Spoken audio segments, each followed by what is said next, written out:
তো good evening সবাইকে সবাইকে 46তম বিসিএস প্রিলি ফুল কোর্স প্রোগ্রামের নৈতিকতা মূল্যবোধ ও সুশাসন লেকচার 2 এ স্বাগতম জানাচ্ছি। আশা করি আপনারা সবাই ভালো আছেন এবং সুস্থ আছেন। তো কিছুক্ষণের মধ্যে আমাদের আজকের ক্লাসটি শুরু হতে যাচ্ছে। আর ক্লাসটিতে আপনাদের সাথে থাকছেন আমাদের দুজন ভাইয়ারা অলরেডি চলে এসেছেন। কিছুক্ষণের মধ্যে শুরু করবেন আর কি। তো আপনারা একটু অপেক্ষা করেন।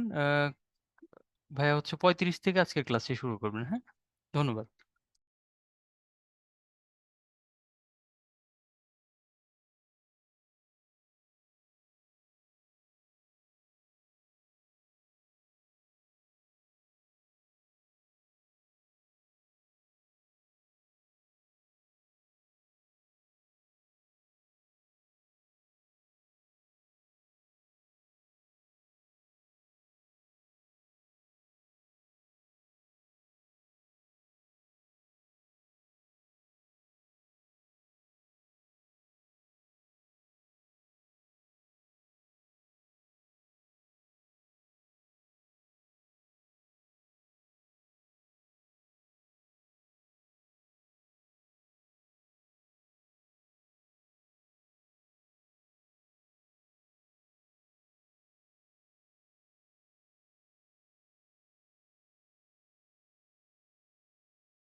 আসসালামু আলাইকুম। শুভ সন্ধ্যা, সবাইকে স্বাগত জানাচ্ছি আমাদের আজকের ক্লাসে নৈতিকতা মূল্যবোধ সুশাসন লেকচার 2। আমার সাউন্ডটা যদি ক্লিয়ার থাকে এবং স্লাইড যদি ভিজিবল হয় একটু চ্যাট বক্সে রেসপন্স করবেন ওয়াই লিখে।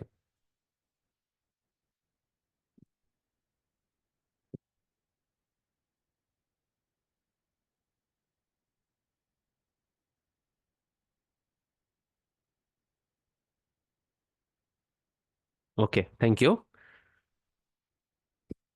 আসলে বেশ কিছুদিন পরে আসলে আপনাদের সাথে ক্লাস নেওয়া হচ্ছে আমার। বেশ একটা গ্যাপ পড়েছে, প্রায় 1-1.5 মাসের। আহ, যাই হোক, আশা করি সবাই ভালো আছেন। এর মধ্যে 46তমর একটা তারিখও পড়ে গেছে, 9 মার্চ একটা সম্ভাব্য ডেট। তো সবকিছু মিলে আসলে খুবই একটা মানে ক্রিটিক্যাল মোমেন্ট যাচ্ছে আপনাদের জন্য। তো আজকের ক্লাসের বিষয়টা হচ্ছে আহ নৈতিকতা মূল্যবোধ সুশাসনের লেকচার 2। তো নৈতিকতা মূল্যবোধ সুশাসন এটা লেকচার 1টা যেহেতু হয়ে গেছে, আপনারা মোটামুটি বেসিক আইডিয়াগুলো পেয়ে গেছেন। তো আজকে হচ্ছে আমরা যে অংশগুলো আলোচনা করব সেগুলো হচ্ছে মূল্যবোধের সাথে সুশাসন এবং বর্তমান সরকার বা যে কোনো একটা দেশের সরকার ব্যবস্থায় কি রকম পরিবর্তন আনা প্রয়োজন, বা আসলে কি কি উপাদান থাকা উচিত যেটা আপনার সুশাসনের সাথে রিলেটেড। অর্থাৎ আমরা যে ই গভর্নেন্স বলি বা ডিজিটাল সরকার বলি বা ডিজিটাল গভর্নমেন্ট বলি, যাই বলি না কেন, সেটা আসলে সুশাসনের সাথে কতটুকু সম্পৃক্ত বা কতটুকু মিল আছে বা কতটুকু লজিক্যাল সেগুলোরই একটু দেখব। সাথে আইনের উৎস দেখব। খুব বেশি ইম্পর্টেন্ট না, আইন নিয়ে একটু পড়াশোনা করব। সাথে নেতৃত্বের কিছু প্রকারভেদ দেখবো, যেমন সেটা গণতন্ত্র হতে পারে, একনায়কতন্ত্র হতে পারে, আমলাতন্ত্র হতে পারে, এরকম টাইপের আর কি। আচ্ছা, তো 9 মার্চ তা পরীক্ষা হবে না অনেকে বলছে, হ্যাঁ নাও হতে পারে। আসলে বাংলাদেশে কোনো কিছুই আসলে সার্টেন না, নাও হতে পারে এটা। সো দেখা যাক, তবে ধরে রাখেন 9 তারিখে হবে, সেটাই বেটার। তাহলে আপনাদের পড়াশোনার যে ফ্লোটা আছে এটা নষ্ট হবে না, এই আর কি। আচ্ছা, ভাইয়া কই গেল অনেকদিন, আমাদের ক্লাস নিবে না। ওকে, সমস্যা নেই আপু, চলে আসছি আবার। চেষ্টা করব এখন থেকে নিয়মিত থাকার। আচ্ছা, তো যাই হোক, পরীক্ষা হোক বা না হোক ওগুলা নিয়ে আপনারা কনসার্ন হয়েন না। একটু খেয়াল করবেন, 45-এ যে রিটেন চলছে তাতে কিন্তু প্রতিদিনই পরীক্ষায় ভিন্ন ভিন্ন নতুনত্ব আসতেছে। সো পিএসসি অল টাইমই চায়, এটা আমি আমার প্রায় সব ক্লাসেই বলি, সব সময়ই বলি, যে পিএসসি অলওয়েজই হচ্ছে আপনাদেরকে একটা ধাঁধার মধ্যে ফেলতে চায় বা আপনাদেরকে একটা কনফিউশনের মধ্যে ফেলে আপনাদেরকে জাজ করার চেষ্টা করে। এটা আমাদের ক্ষেত্রেও হয়েছিল, আপনাদের ক্ষেত্রে দিনকে দিন আরো বেশি হচ্ছে। অর্থাৎ যত দিন যাবে প্রশ্নপত্রের প্যাটার্ন হয়তো চেঞ্জ হবে, আপনাকে হয়তো আগে থেকে বলবে না। সো 46 প্রিলির কোশ্চেনেও আবার কি আসে, উই ডোন্ট নো, বা আমরা আসলে এক্সপেক্ট করতে পারছি না। সো পরীক্ষা 9 তারিখে হোক বা না হোক, আমার পরামর্শ থাকবে যে আপনি 9 তারিখ হবে ধরে নিয়ে পড়াশোনা করেন, সেটাই বেটার। আচ্ছা, তো গুড ইভিনিং বলছি, বাট আমার এখানে আসলে গুড ইভিনিং না, আমার এখানে আসলে এখন 3:30 বাজে, 3:45। গুড আফটারনুন বলতে হবে। হোয়াট এভার, অন্য কথায় পরে যাই, পরের লাস্টে সময় পেলে কথাবার্তা বলবো, এখন আমরা ক্লাসে প্রবেশ করি। সো বলেছিলাম যে নৈতিকতা, মূল্যবোধ, সুশাসন আপনারা অলরেডি প্রথম ক্লাসটা করেছেন। সো প্রথম ক্লাসের যদি আমি একটু সাম আপ করি, বা নৈতিকতা, মূল্যবোধ, সুশাসন এগুলো যদি আমি একটু সংজ্ঞায়িত করার চেষ্টা করি আমার মতো করে, কোনো গাইড বই বা কোনো বইয়ের সংজ্ঞা না। নৈতিকতা ব্যাপারটা হচ্ছে আপনার ভিতর থেকে যেটা আপনাকে সবসময় একটা তাড়িত করবে ভালো কিছু করার জন্য, সেটাই হচ্ছে আপনার নৈতিকতা। একদম সোজা বাংলায়। অর্থাৎ আপনি যদি কোনো কিছুর মধ্যে একটা ভালো খারাপ এই দুইটা ডিফারেন্সিয়েট করতে পারেন, এবং আপনার মধ্যে যদি ভালো কাজটা করার একটা উৎসাহ তৈরি হয়, বুঝতে হবে আপনি একজন মরাল মানুষ, বা আপনার নীতি নৈতিকতাটা ভালো আছে। ঠিক আছে। আর অন্যদিকে মূল্যবোধ ব্যাপারটা হচ্ছে আপনার কিছুটা সামাজিক একটা ব্যাপার, নৈতিকতার সাথে অনেকটাই সম্পর্কিত। আপনি যদি চিন্তা ভাবনা করেন যে মূল্যবোধ কি বা কিভাবে আসলে এটা তৈরি হয়, এটা আসলে এক লাইনে বলা কঠিন, বিকজ এটাও একটা অ্যাবস্ট্রাক্ট ব্যাপার, যেটা আপনি প্রতিনিয়ত সমাজে বাস করতে করতে আপনার মধ্যে এমন একটা নেচার আপনি ক্রিয়েট করেন, যেটাই আপনার মূল্যবোধটাকে ডিফাইন করে। অর্থাৎ আপনি, জাস্ট এ মিনিট, একটু পজ দিব।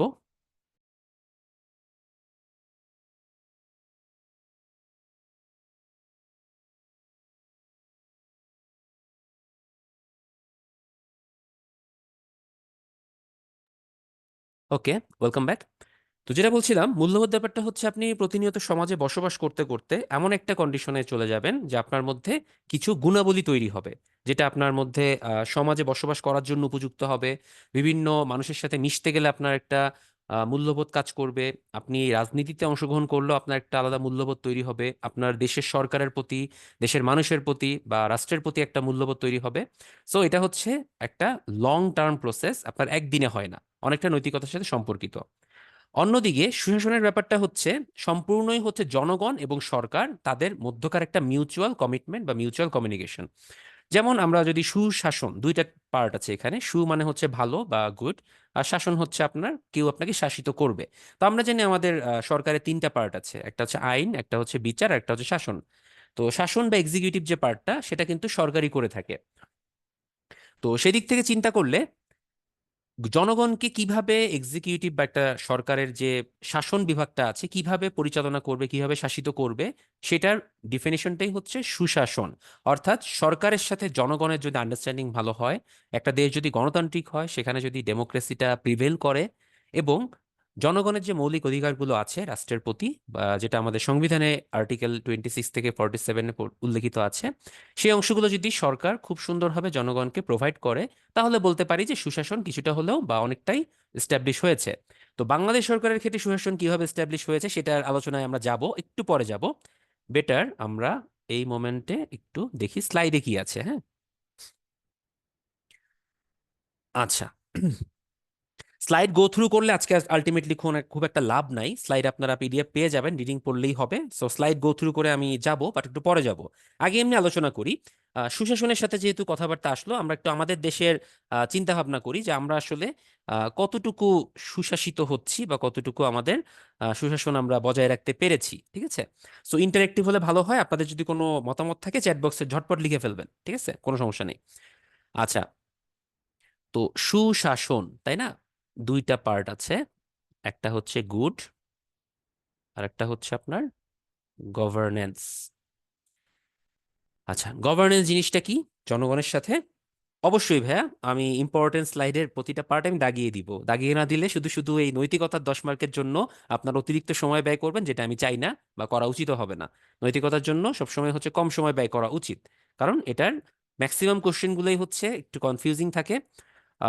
আমি একটু লাস্টে যখন কোশ্চেন অ্যানালাইসিস করব তখন একটু বলে দিব যে কিভাবে আপনারা প্রস্তুতিটা নিবেন। ঠিক আছে, আগে একটু এই অংশটা শেষ করে নিই। আচ্ছা, গভর্নেন্স হচ্ছে আপনার জনগণকে সেবা দেওয়া, তাই না? রাষ্ট্রের কাজ কি, সরকারের কাজ কি? জনগণের কল্যাণে কাজ করা, তাই না? জনগণকে ঠিকমতো সব সুযোগ সুবিধা দিবে, মৌলিক অধিকারগুলো নিশ্চিত করবে, আহ, জনগণের যে চাওয়া পাওয়া গুলো আছে সেগুলো ফিল আপ করবে। বাট এটা কিন্তু ওয়ান ওয়ে না। অর্থাৎ আপনি যদি মনে করেন যে শুধুমাত্র মনে করেন যে এখানে আছে আপনার গভর্নমেন্ট, এখানে হচ্ছে আপনার পিপল, সো এই ফ্লোটা হবে শুধুমাত্র গভর্নমেন্ট টু পিপল, তাহলে কিন্তু এটা আসলে জাস্টিফাইড হয় না। এটা হচ্ছে একটা বোথ ওয়ে। অর্থাৎ পিপলেরও কিছু বা জনগণেরও কিছু কর্তব্য আছে, যেগুলো আমরা বলি যে সুনাগরিকের কর্তব্য কি। নাগরিকের অনেক কর্তব্য আছে, যেমন আপনাকে নিয়মিত ট্যাক্স প্রদান করতে হবে রাষ্ট্রের কাছে, এটা অবশ্যই আপনার মাস্ট, এটা করা উচিত। আমরা অনেকে করি, অনেকে করি না, বাট যাই হোক, এরপর হচ্ছে সবসময় সরকারের গঠনমূলক সমালোচনা করা, সরকার যদি কোনো ভালো কিছু ডিসিশন নেয় সেটা অবশ্যই প্রেস করা, যদি এমন কোনো ডিসিশন নেয় যেটা হয়তো সরকার বুঝছে না জনগণের জন্য খারাপ হয়ে যাবে, সেটার গঠনমূলক বা কনস্ট্রাকটিভ একটা আহ, আপনার সমালোচনা করা। এরপর আর কি আছে, রাষ্ট্রের যেসব আমানত আছে, আমানত বলছে এই কারণে যে রাষ্ট্রের যেসব উপাদান আছে, বেলিমেন্ট আছে বা সম্পদ আছে, সেগুলো ঠিকমতো রক্ষণাবেক্ষণ করা। আপনি মনে করেন হচ্ছে এই যে সরকারি অফিসের কথা বলি, যেহেতু আমরা সরকারি চাকরির জন্য পড়াশোনা করছি বা বিসিএস এর জন্য পড়াশোনা করছি, তো সেই আঙ্গিকেই বলি। ধরেন সরকারি অফিসে আপনি আপনার রুমে, আপনি সাপোজ একজন নবম গ্রেড অফিসার, সেটা প্রশাসন হোক, পররাষ্ট্র হোক বা পুলিশ হোক বা অডিট, ট্যাক্স, কাস্টম যাই হোক না কেন, তো আপনার একটা রুম থাকবে, আপনি সেই রুমে সরকার প্রদত্ত আসবাবপত্র ব্যবহার করবেন। আপনার টেবিল থাকবে, চেয়ার থাকবে, কম্পিউটার থাকবে, প্রিন্টার থাকবে, হয়তো স্ক্যানার থাকবে, আপনার রুমে এসি থাকতে পারে, আপনার ফ্যান থাকবে। তো এই সম্পদগুলো কিন্তু আপনার না। আবার আপনার কিরকম, আপনার নেই অর্থে এগুলো আপনি পয়সা খরচ করে কিনেননি, কিন্তু কিনেছেন সেটা হচ্ছে সরকারের পয়সা বা জনগণের পয়সা খরচ করে। সো এগুলোর রক্ষণাবেক্ষণ কিন্তু আপনার দায়িত্বের মধ্যে পড়ে। অনেকেই আছেন যে লাইট জ্বলছে, ফ্যান চলছে, এসি চলছে, বিকালে বের হয়ে গেলাম, পরের দিন এসে লাগলে অফ করবো, সমস্যা নেই। বাট এগুলো কিন্তু অপচয়, সবসময় এগুলো আসলে খেয়াল রাখা যায় না, বাট খেয়াল রাখতে হবে। এই খেয়াল রাখা বা জনগণের এই সম্পদ বা জনগণের টাকায় ক্রয় করা সম্পদ, এটা রক্ষা করাটাও কিন্তু আপনার একটা মূল্যবোধের মধ্যে পড়ে। সো যারা বলেন যে না, সুশাসনের মধ্যে মূল্যবোধ নিহিত নাই বা নৈতিকতা নিহিত নাই, আমি বলবো যে তারা আসলে মেইন থিমটা ধরতে পারেননি। সো আপনি জীবনের প্রতিটা স্টেপে যে কাজই করেন না কেন, সেটা সরকারি কর্মচারী হিসেবে হোক বা জনগণ হিসেবে হোক, সবগুলোর মধ্যে আপনার মূল্যবোধ নৈতিকতা নিহিত, এবং তার মাধ্যমেই কিন্তু সুশাসন এস্টাবলিশ করা প্রয়োজন। এবার আসি একটু গভর্নমেন্টের দিকে। গভর্নমেন্ট কি করতেছে? গভর্নমেন্ট হচ্ছে, তার একটা লেজিসলেচার আছে বা আইন বিভাগ আছে, যেটা আমরা জাতীয় সংসদ বলি। সেই আইন বিভাগ বা সংসদ থেকে আইন প্রণয়ন করা হয়। তো আইন প্রণয়ন করা হয় কাদের জন্য? ডেফিনেটলি জনগণের জন্য, জনগণকে পরিচালনা করার জন্য। যেখানে কোনো আইন নাই সেখানে কোনো শাসন থাকতে পারে না। আর যেখানে কোনো শাসন নাই সেখানে কখনোই সুশাসন এস্টাবলিশ করা তো দূরের কথা, চিন্তাই করা যাবে না। সো জনগণ আইন প্রণয়ন করার সময়ও অবশ্যই, সরি, সরকার আইন প্রণয়ন করার সময় অবশ্যই এমন কিছু আইন প্রণয়ন করা উচিত না যেটা জনগণের মৌলিক অধিকারের পরিপন্থী হয়। সো দেখতে পাচ্ছেন যে গভর্নমেন্ট এন্ড পিপল দুইটাই হচ্ছে ইন্টারকানেক্টেড বোথ ওয়েতে, এবং দুই পাশ থেকেই কিন্তু আপনার মূল্যবোধ নৈতিকতার একটা সন্নিবেশ করা প্রয়োজন। আদারওয়াইজ এই সেতুটা যেটা আমি বিল্ড আপ করলাম জনগণ এবং সরকারের মধ্যে, সেটা ভেঙে যাবে, সেটা কখনোই প্রিভেল করবে না। তো এখন কথা হচ্ছে, জনগণ কি সবসময় সুশাসন পাচ্ছে? বাংলাদেশের পার্সপেক্টিভে যদি আমরা জিজ্ঞেস করি যে আমরা কতটুকু সুশাসন এস্টাবলিশ করতে পেরেছি বা গুড গভর্নেন্সে আমরা আসলে কতটুকু এগিয়ে যেতে পেরেছি, আপনাদের মতামত কি? আপনারা চ্যাট বক্সে রিপ্লাই করতে পারেন, বিকজ এটা সম্পূর্ণ হচ্ছে একাডেমিক একটা আলোচনা। এখানে কোনো পলিটিক্যাল সোশ্যাল কোনো মতামত আমরা দিব না। আমি একাডেমিক আলোচনার জন্য জাস্ট আপনাদেরকে জিজ্ঞেস করছি, আমি আমার মতামত দিব, যেটা entirely not being an government officer, এটা হবে আমার একজন একাডেমিয়া হিসেবে আমি এটা মতামত দিব। সো আমরা কতটুকু পেরেছি? আমরা কি সফল? 100% যদি আমরা ফুল ধরি, আমরা কত পার্সেন্ট যেতে পেরেছি? আপনাদের কি মতামত?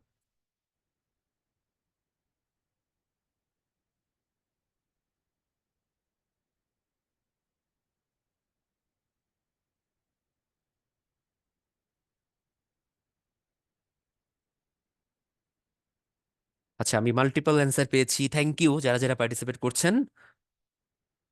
আচ্ছা, গুড গুড। আমি 0% থেকে শুরু করে 50-60% পর্যন্ত পেয়েছি। সামিউন ভাই, ক্লাসটি 6টা 35-এ শুরু হয়েছে বাংলাদেশ টাইমে। আপনি হয়তো খুব বেশি মিস করেননি, হালকা পাতলা হয়তো কথা মিস করেছেন, বাট এটা লেকচার ভিডিও থাকবে, আপডেটেড থাকবে, আপনি পেয়ে যাবেন। আচ্ছা, তো ঠিক আছে, থ্যাংক ইউ পার্টিসিপেট করার জন্য। আসলে আমরা যদি চিন্তা ভাবনা করি যে আমরা আসলে কতটুকু সফল হতে পেরেছি সুশাসন প্রতিষ্ঠার ক্ষেত্রে, আমার মতামত আমি বলবো যে এখনো আমরা যে পর্যন্ত যাওয়ার কথা ছিল সে পর্যন্ত আমরা যেতে পারিনি। এখন আপনি যদি আমাকে বলেন ভাইয়া এটা তো ডিপ্লোম্যাটিক অ্যান্সার হয়ে গেল, কোন পর্যন্ত যাওয়ার কথা ছিল? এখন 2009 সালে কারেন্ট যে গভর্নমেন্ট আছে তারা কিন্তু মোটামুটি যাত্রা শুরু করলো, ধরলাম জাস্ট 2009 একটা আমাদের রিভলিউশন হয়েছে, বিকজ 2009 আমাদের একটা খুবই গুরুত্বপূর্ণ আইন পাশ হয়েছে। কেউ কি বলতে পারবেন এটা জনগণের একটা বড় অধিকার স্ট্যাবলিশ করেছে? 2009।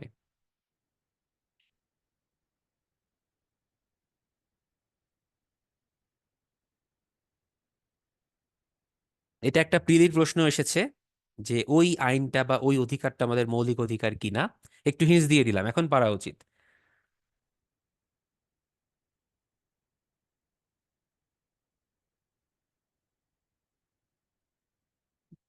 সাদিয়া আপু, জিজ্ঞাসা প্রশ্ন কেন থাকবে, এটা তো হয়েছে আপনার। আচ্ছা, বাকিরা কিছু বলছেন না? দু একজন বলেছেন, থ্যাংক ইউ। ইয়েস, হ্যাঁ, তথ্য অধিকার আইন 2009, রাইট টু ইনফরমেশন, RTI, এইটা এস্টাবলিশ হয়েছিল, এবং যার মাধ্যমে আপনার জনগণের একটা বড় অধিকার সুনিশ্চিত করার প্রত্যয় ব্যক্ত করেছিল সরকার। আমি বলছি না যে এটা 100% রক্ষা হয়েছে এ পর্যন্ত, বাট তথ্য অধিকার বা তথ্য জানার যে অধিকার, সেটা অ্যাটলিস্ট সূচনা হয়েছিল 2009। সো তথ্য জানার অধিকার ব্যাপারটা কেমন, আসলে তথ্য বলতে কি বোঝায়? এখন আমি যদি বলি যে সরকার এখন মনে মনে ইসরায়েল এবং ফিলিস্তিনের মধ্যে যে ঝামেলাটা হচ্ছে তাতে সরকার মনে মনে কি চিন্তা করছে, অথবা USA, রাশিয়া, চায়না, এই যে ট্রায়াঙ্গুলার একটা আমাদের ডিলেমা আছে, বা কোন ব্লকে আমরা জয়েন করব কিনা, সরকার এই মুহূর্তে এটা নিয়ে কি চিন্তা করছে, আমি একজন জনগণ হয়ে গিয়ে যদি শুধু জিজ্ঞেস করি যে মাননীয় প্রধানমন্ত্রী বলেন তো আমরা এখন কি চিন্তা করছি, এটার কিন্তু কোনো এক্সাক্ট অ্যান্সার আপনি প্রধানমন্ত্রীর কাছ থেকে বা সরকারের কাছ থেকে পাবেন না। বিকজ কনফিডেন্সিয়াল বলে একটা ব্যাপার আছে। কিছু ইনফরমেশন থাকে যেটা কনফিডেন্সিয়াল, আপনার সাথে চাইলেও শেয়ার করা যাবে না, যেটা দিয়ে সরকারের হয়তো ভাবমূর্তি নষ্ট হতে পারে, যেটা দিয়ে সরকারের কোনো গোপন নথি ফাঁস হয়ে যেতে পারে, বা সরকারের কোনো পরিকল্পনা ফাঁস হয়ে যেতে পারে। আপনারা জানেন এখন তো সোশ্যাল মিডিয়া খুবই ভাইব্রেন্ট, সবাই সবকিছু জানে। সো এরকম কোনো কিছু কখনোই সরকার আপনাকে জানতে দিবে না ডিরেক্টলি, যেটাতে অ্যাটলিস্ট সরকারের কোনো ক্ষতি বা দেশের কোনো ক্ষতি হবে। সো এরকম কনফিডেন্সিয়াল কিছু ইনফরমেশন বাদ দিলে বাকি যে ইনফরমেশন আছে সেগুলো জানার অধিকার ডেফিনেটলি আপনার আছে। তো এই অধিকার জিনিসটা কি আমরা এস্টাবলিশ করতে পেরেছি কিনা, সেটার জন্য সরকার আরো কিছু কার্যক্রম গ্রহণ করেছিল। আমরা একটু এক এক করে লিস্ট করি, দেখি কি কি কার্যক্রম সরকার নিয়েছে। আমাদের ছোটবেলায় যখন বাংলা সিনেমা টিনেমা দেখতাম, দেখতাম যে সরকারি অফিসে ফাইলপত্র নড়ে না, মানে ঘুষের টাকা ছাড়া বা ঘুষ না দিলে কোনো কিছু হয় না, এরকম অনেক কিছু ছিল। কাজের গতি স্লো, কোনো একটা জিনিস দিলে আহ, আপনার 2 বছরেও কোনো কিছু হয় না, বা 2 মাসেও কোনো কিছু ফাইল পাস হয় না, অনেক প্রবলেমেটিক ছিল।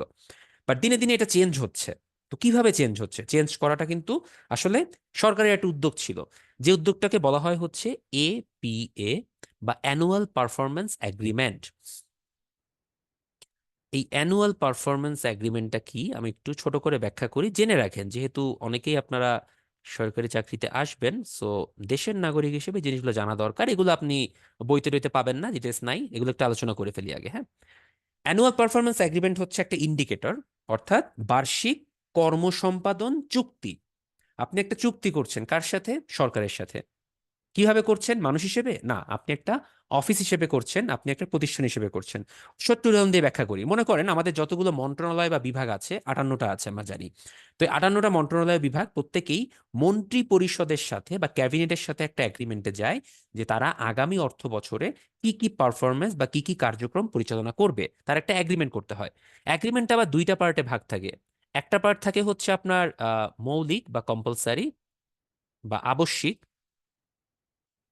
আচ্ছা, আরেকটা থাকে হচ্ছে আপনার ওই মন্ত্রণালয় বা ওই প্রতিষ্ঠানের কার্যক্রমের উপর ভিত্তি করে একটা পার্ট থাকে, যেটাকে পার্ট 2 বললাম, আমার এই মুহূর্তে নামটা মনে নাই। তো মৌলিক বা আবশ্যিক যে কার্যক্রম, এর মধ্যে বেশ কিছু অংশ আছে। যেমন সরকারি ওই প্রতিষ্ঠানটা জনগণের অধিকার এস্টাবলিশ করার জন্য রাইট টু ইনফরমেশনে কি কতটুকু ইন্ডিকেটর রেখেছে বা কতটুকু সে কার্যক্রম পরিচালনা করতে পেরেছে। সাপোজ মনে করেন আপনি একজন জনগণ, আপনি পররাষ্ট্র মন্ত্রণালয়ে গেলেন, গিয়ে বললেন যে আমি একটা পাওয়ার অফ অ্যাটর্নি করব, বা আমি একটা ভিসার আবেদনের জন্য, বা আমি একটা পুলিশ সার্টিফিকেট চাচ্ছি বা পুলিশ ভেরিফিকেশন সার্টিফিকেট আমার আসবে, এটার জন্য আমার কি কি করতে হবে। এই তথ্যটা যদি আপনাকে ওখান থেকে কেউ প্রদান না করে, ডেফিনেটলি এখানে আপনার মৌলিক অধিকার লঙ্ঘন করা হয়েছে, আপনি ব্যবস্থা নিতে পারবেন। ওয়েট, কি ব্যবস্থা নিতে পারবেন সেটাই পরে আসতেছি। সো এইটা একটা ইন্ডিকেটর, রাইট টু ইনফরমেশন। তারপর আরেকটা ইনফরমেশন হচ্ছে আপনার সিটিজেন চার্টার। একটু লিখে দিই ছোট করে, সিটিজেন চার্টার। সিটিজেন চার্টারটা বাধ্যতামূলক করা হয়েছে প্রতিটা সরকারি অফিস, মন্ত্রণালয়, বিভাগ, অধিদপ্তর, পরিদপ্তর, জেলা অফিস, বিভাগীয় অফিস, উপজেলা অফিস, ইউনিয়ন পর্যায়ে অফিস, যত অফিস আছে সব অফিসে একটা করে সিটিজেন চার্টার কিন্তু থাকে। কারা কারা সিটিজেন চার্টার দেখেছেন এর আগে, একটু চ্যাট বক্সে রেসপন্স করেন।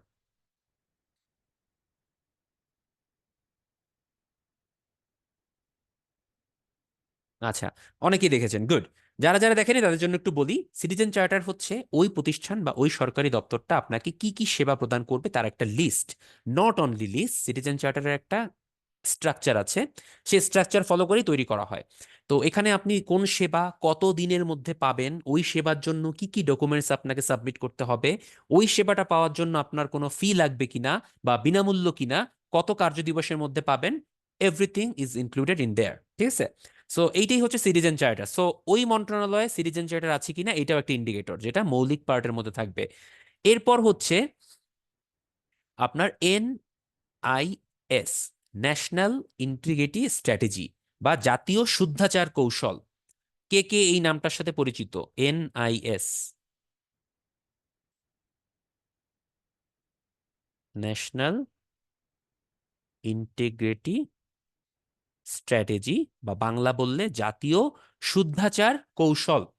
তো জাতীয় শুদ্ধাচার কৌশলটা হচ্ছে আপনার ইন্টিগ্রিটির একটা indicator. Now the question arises, what is integrity? Integrity কিভাবে ডিফাইন করব? আপনারা অনেকেই মনে করেন বা অনেকেই বলে যে একজন মানুষ অনেস্ট হইলেই তো তার ইন্টিগ্রিটি আছে, অনেস্ট ইন্টিগ্রিটি সেম জিনিস, বাট আমি বলবো না, দুইটার মধ্যে একটু পার্থক্য আছে। পার্থক্যটার জন্য আমাদের মনে হয় একটা স্লাইড অ্যাড করা প্রয়োজন, আমরা একটু স্লাইড অ্যাড করি।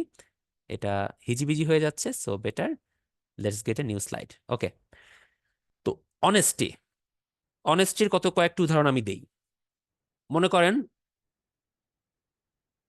আপনি হচ্ছেন কোনো ঘুষ নিচ্ছেন না, আপনি কোনো ঘুষ নেন না। নাম্বার টু, আর কি আছে অনেস্টির? আপনি সরকারি সম্পদ রক্ষণাবেক্ষণ করেন, সম্পদের টেক কেয়ার করেন, এটা আপনার মধ্যে একটা অনেস্টি। নাম্বার থ্রি, আপনি কারো কাছ থেকে কারোকে ঠকান না বা কারোর সাথে অন্যায় কিছু করেন না। ওকে, এটাও আপনার একটা অনেস্টি। আর কি আছে? আপনি যত কেনা বেচা আছে বা যত প্রকিউরমেন্ট আছে, গভর্নমেন্ট কিন্তু অনেক কিছু কিনে, আমরা যে সরকারি দপ্তর পরিচালনার জন্য অনেক কিছু কিনতে হয়, টেন্ডারিং হয়, অনেক কিছু হয়। তো আপনি যাবতীয় প্রকিউরমেন্ট একদম অ্যাকর্ডিং করেন, সো প্রকিউরমেন্টে আপনি ওকে। এগুলো সবই কিন্তু আপনার অনেস্টির উদাহরণ, জাস্ট কয়েকটা দিলাম, এরকম তো আরো আছে। এবার এবার আসি ইন্টিগ্রিটি। ঘুষ নেন না, ভালো কথা। মনে করেন আপনি ঘুষটা নিচ্ছেন না, কিন্তু যে কাজটা আপনার একদিনে করে দেওয়ার কথা সেটা আপনি 3 দিনে করলেন। ওকে, আপনি সম্পদের টেক কেয়ার করেন, ঠিক আছে, কিন্তু সম্পদের টেক কেয়ার করতে গিয়ে যে কাজটা আপনার বিকাল 5টার মধ্যে শেষ হয়ে যায়, সাপোজ 9টা থেকে 5টা আপনি অফিস করলেন, কিন্তু আপনি করলেন কি না, দরকার নাই, আমি আস্তে ধীরে করি, রাত 8টা পর্যন্ত আপনি অফিসে থাকলেন। আপনি সম্পদে টেক কেয়ার করলেন, তাইলে 3 ঘন্টা যে আপনি extra AC, light, fan, computer চালাইলেন, সরকারের বিদ্যুতের অপচয় করলেন। আপনি কাউকে ঠকান না, খুব ভালো কথা, ওই যে ঘুষ নিন না এটার সাথে সম্পর্কিত। আপনি কাউকে ঠকালেন না, খুব ভালো কথা, কিন্তু আপনার যে কাজটা করে দেওয়ার কথা সেটা না করে আপনি তাকে কিছুক্ষণ ঘুরালেন, ঘুরায় তারপরে কাজটা করলেন। প্রকিউরমেন্ট, আপনি ঠিকমতো প্রকিউরমেন্ট করছেন, নর্মাল টেন্ডারিং অনুযায়ী আপনি কাজকর্ম করছেন, কিন্তু এমন কাউকে টেন্ডারটা দিলেন যে আপনার পরিচিত, হয়তো আপনার ভার্সিটির কেউ, যে হয়তো এখন ব্যবসা শুরু করেছে, বা হয়তো এমন কেউ যে হচ্ছে অন্যায়কারী বা দুর্নীতিবাজ, তাকে আপনি দিয়ে দিলেন জাস্ট মৌখিক পরিচয়ের কারণে। সো প্রকিউরমেন্ট ঠিক মতো করছেন, কোনো সমস্যা নাই, একদম A to Z নিয়ম অনুযায়ী, বাট কাজটা দিলেন এমন কাউকে যে আসলে দুর্নীতিবাজ বা আপনার কোনো পরিচিত, মানে স্বজনপ্রীতি করলেন। এখন বলেন, অনেস্টি ইন্টিগ্রিটি পার্থক্য কি খুঁজে পাচ্ছেন? Response please.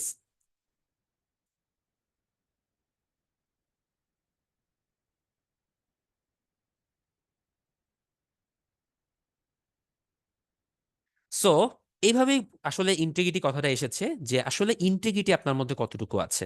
আপনি তো যে কোনো একটা কাজ সাপোজ 1 ঘন্টায় শেষ হয়ে যায়, আপনি সেটা লেন্দি করতে পারেন চাইলে। আপনি ঘুষ নিচ্ছেন না, সবই ঠিক আছে, উদাহরণ দিয়ে সবই ব্যাখ্যা করছি। সো ইন্টিগ্রিটি এভাবেই আসে, এই জিনিসটাও কিন্তু defined by ethics and values, অর্থাৎ আপনার নৈতিকতা এবং মূল্যবোধ, এই দুইটা থেকেই কিন্তু আপনার এই ইন্টিগ্রিটিটা তৈরি হয় আপনার মধ্যে। আপনার মধ্যে যদি নীতি নৈতিকতা থাকে, কোনটা ভালো কোনটা খারাপ এই গুণটা থাকে, আপনি কখনোই একটা লোকের কাজ 1 ঘন্টায় যেটা হয়ে যায় সেটা 3 ঘন্টা লাগাবেন না। কাজ শেষ, ওকে শেষ, তাকে আপনি জিনিসটা দিয়ে দেন বা বুঝাই দেন। বা আপনার প্রক্রিউরমেন্ট করতে হবে, আপনি একদম অ্যাকর্ডিংলি করেন, ফ্রেশলি করেন, স্বচ্ছভাবে করেন, এবং যার পাওনা তাকেই দেন, আত্মীয় স্বজন প্রীতি করেন না। ব্যাস এইটাই হচ্ছে কথা। তো আগের স্লাইডে একটু ব্যাক যাই। এই NIS একটা ইন্ডিকেটর থাকে, অর্থাৎ আপনি জনগণের সাথে কতটুকু ভালোভাবে কাজ করেছেন, অর্থাৎ জনগণ বা যারা আপনার প্রতিষ্ঠানের বা মন্ত্রণালয়ের স্টেক হোল্ডার। স্টেক হোল্ডার শব্দটা সম্পর্কে পরিচয় আছে কিনা আমি একটু বুঝাই বলি। স্টেক হোল্ডার বলতে বোঝানো হয় হচ্ছে, মনে করেন আমরা পররাষ্ট্র মন্ত্রণালয় বা স্বরাষ্ট্র মন্ত্রণালয়, প্রত্যেক মন্ত্রণালয় কিন্তু অনেক কিছু ক্রয় বিক্রয় করে, কেনা বেচা করে। কারণ অনেক কিছু কিনতে হয় অফিসের জন্য, গাড়ি কিনতে হয়, গাড়ি মেরামত করতে হয়, তারপরে হচ্ছে আপনার কাগজ কলম পেন্সিল এগুলো কিনতে হয়, টয়লেটিস কিনতে হয়, তারপর আপনার পরিষ্কার পরিচ্ছন্নতা সামগ্রী কিনতে হয়। এগুলোর জন্য কিছু আপনার রেজিস্টার্ড বা আপনার মন্ত্রণালয়ের কিছু স্টেক হোল্ডার থাকতে হয়, বা কিছু মানে আপনার সাপ্লায়ার থাকতে হয় যারা হবে আপনার মন্ত্রণালয় রেজিস্টার্ড। ঠিক আছে? তাদের মধ্যেই হচ্ছে এই কাজগুলা বন্টন করতে হবে। আপনি সেটা না করে যদি বাইরের কারোর মাধ্যমে করেন, ইন্টিগ্রিটি নষ্ট হলো। জাস্ট একটা উদাহরণ দিলাম আর কি। তো এই এনআইএস একটি ইন্ডিকেটর থাকে যে আপনি কতটুকু কাজ করলেন। তো কয়টা গেল? আরটিআই, সিটি, এনআইএস, এবং 4 নাম্বারটা হচ্ছে জিআরএস। কথা হচ্ছিল একটু আগে যে জনগণ কতটুকু সুশাসন পাচ্ছে, আপনি কতটুকু তথ্য পাচ্ছেন। তথ্য না পেলে আপনি দেন কি করবেন? সাপোজ আপনি পররাষ্ট্র মন্ত্রণালয়কে জিজ্ঞেস করলেন, এই পুলিশ ভেরিফিকেশন সার্টিফিকেটটা পাওয়ার জন্য আমার কোথায় কি করতে হবে, বা এই পাওয়ার অফ অ্যাটর্নিটা চেঞ্জ করার জন্য আমার কি করতে হবে। আপনি তথ্য পেলেন না, ওই লোক ঘুরাইলো আপনাকে, কি করবেন তাইলে? আপনি বাসায় ফিরে আসবেন, এসে ফেসবুকে স্ট্যাটাস দিবেন পররাষ্ট্র মন্ত্রণালয় দুর্নীতিবাজ, কোনো কাজ করে না? দিতে পারেন, আপনার সে অধিকার আছে, কোনো সমস্যা নাই যদি এরকম হয়ে থাকে। কিন্তু সরকার একটা ব্যবস্থা করে রেখেছে আপনার, এই যে গ্রিভেন্স, আপনি যে গ্রিভেন্সটা পাইলেন, বা আপনি যে ক্ষুব্ধ হলেন বা সংক্ষুব্ধ হলেন, এটা তো আপনার অবশ্যই একটা রেমেডি আছে। সেটাকেই বলা হয় হচ্ছে গ্রিভেন্স রেড্রেস সিস্টেম, সরি, বা জিআরএস। অর্থাৎ আপনি যদি কোনো এক জায়গায় কোনো তথ্য না পান, বা কোনো কাজ আপনার কাছ থেকে ঠিকমতো যদি করে না দেয়, বা আপনার যদি কোনো একটা কাজ করতে হয়তো কোনো ফি লাগবে না, কিন্তু আপনার কাছে ফি রাখা হলো বা টাকা রাখা হলো, তখন আপনি কি করবেন? এটা কি প্রতিকার? একটা ছোট উদাহরণ দিয়ে ব্যাখ্যা করি। আমাদের তো সবারই মোটামুটি বাপ চাচা যারা আছে গ্রামে বসবাস করেন, তারা কিন্তু আপনার জমি জমা সংক্রান্ত অনেক ঝামেলায় পড়েন। সো জমি নিয়ে প্রবলেম আমাদের দেশের একটা কমন প্রবলেম। সো আমি জমি বা ল্যান্ডের প্রবলেম দিয়ে উদাহরণটা দেই। আপনারা জানেন যে একটা নামজারি বলে একটা ব্যাপার আছে। নামজারি শব্দটার সাথে কারা কারা পরিচিত, বা মিউটেশন শব্দটার সাথে কারা কারা পরিচিত?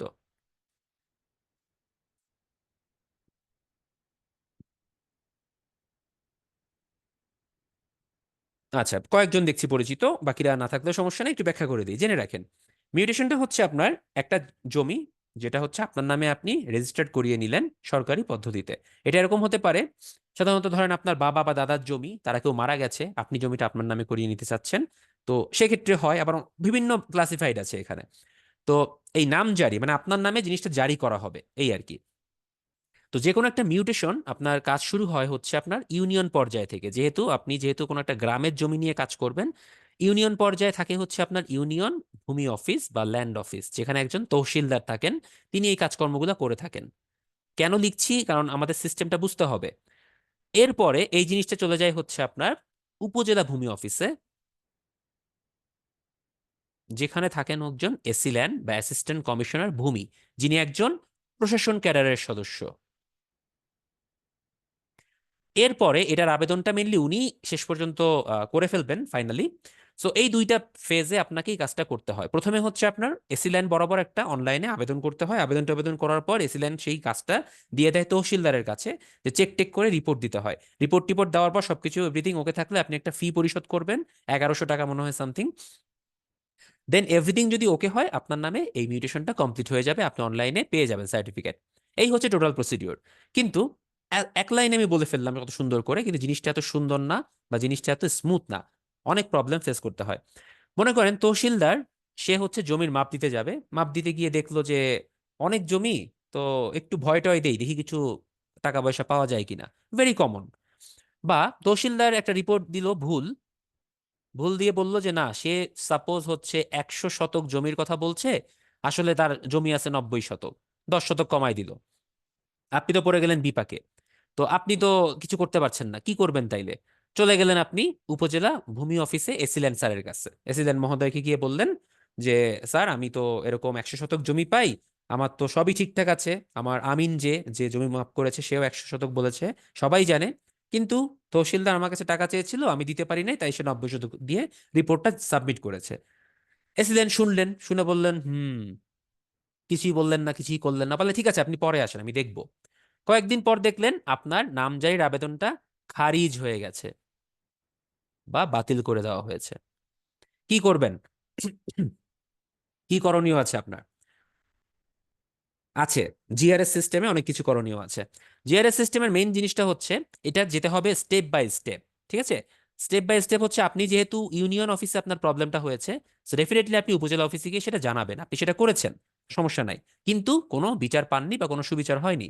সো আপনার জন্য অবশ্যই একটা ব্যবস্থা আছে, সেটা হচ্ছে উপজেলা নির্বাহী অফিসারের কার্যালয় বা ইউএনও অফিস। চলে যাবেন আপনি ইউএনও অফিসে, সেখানে আপনার আবেদন করার অধিকার আছে। এই অধিকারটাই জিআরএস এর মাধ্যমে এস্টাবলিশ করা হয়েছে। আপনি আবেদন করবেন এসিল্যান্ডের নামেই, যে এসিল্যান্ডের কাছে যাওয়ার পরেও আপনি সেই সুবিচারটা পাননি। সাপোজ ইউএনও কিছু করলো না, কি করবেন তারপরে? অবশ্যই স্টেপ আছে। চলে যাবেন পরবর্তীতে ডিসি অফিস বা জেলা প্রশাসকের কার্যালয়, সেখানে আপনি আবেদন করতে পারেন। যদি কোনো কারণে ওখানে না হয়, আপনার অধিকার আছে, আমি বারবার বলছি অধিকার আছে, এমন না যে আপনি যেই সুবিচার সব জায়গায় পাবেন, ঠিক আছে? কারণ আমরা ওই যে বললাম না, যে পর্যন্ত যাওয়ার কথা সে পর্যন্ত এখনো যেতে পারিনি, দ্যাটস ওয়াই এত প্রবলেম হয়। কিন্তু প্রবলেমটা আগের থেকে অনেক কমে গেছে অনলাইন বা ডিজিটাল ভার্সনের কারণে। আগে যদি 80% ক্ষেত্রে প্রবলেম হতো, এখন হয়তো সেটা হয় 50% বা 45%। বাট এটা এখনো 0% বা 10%-এ নামেনি, আমাদের আরো বহুদূর যেতে হবে, অনেক দিকেই আমরা পিছিয়ে আছি। ওকে, যেটা বলছিলাম, ডিসি অফিসে সাপোজ হলো না, ধরে নেন আপনার ওই বিভাগীয় কার্যালয়ে বা ডিভিশনাল কমিশনারের কার্যালয়ে যাওয়ার অধিকার আছে। সাপোজ সেখানেও হয়নি, আপনার অধিকার আছে হচ্ছে ডিভিশনাল কার্যালয় কার অধীনে? জনপ্রশাসন মন্ত্রণালয়ের অধীনে। সো জনপ্রশাসনে আপনার আবেদন করার অধিকার আছে। ধরেন সেখানেও হলো না, আপনার ক্যাবিনেটে বলারও অধিকার আছে। কিন্তু একটা কিন্তু থাকে, এত দূর পর্যন্ত কোন ব্যক্তি যেতে পারবে বা কয়টা ব্যক্তি যেতে পারবে? এত ঝামেলা এত হয়রানি কতজন করতে পারবে? এটা পসিবল হয় না। ম্যাক্সিমাম মানুষজন আবার এটা জানেও না। সেখানে দুইটা প্রবলেম, এক নাম্বার প্রবলেম এটা অনেকেই জানে না, এই জন্য টাকা পয়সা দিয়ে কাজ করায় ফেলে। আর নাম্বার টু, যারা জানে তারাও আবার অনেক সময় চিন্তা ভাবনা করে যে যদি ইউএনও না করে, যদি ডিসি না করে, যদি ডিভিশনাল কমিশনার না করে, তাহলে কি হবে? তার থেকে দরকার নাই, ইউনিয়নের তহসিলদারে টাকা দেই, আমার কাজ করে দিই। সো এই প্রবলেমগুলোর কারণেই কিন্তু এখনো পর্যন্ত সুশাসন এস্টাবলিশ করা যাচ্ছে না। এক, জনগণের ভুল। দুই নাম্বার, সরকারের কাজে যারা নিযুক্ত তাদের নৈতিকতা মূল্যবোধের অভাব। এই দুইটা কারণে এখনো পর্যন্ত আপনার এই হয়রানিগুলো হচ্ছে।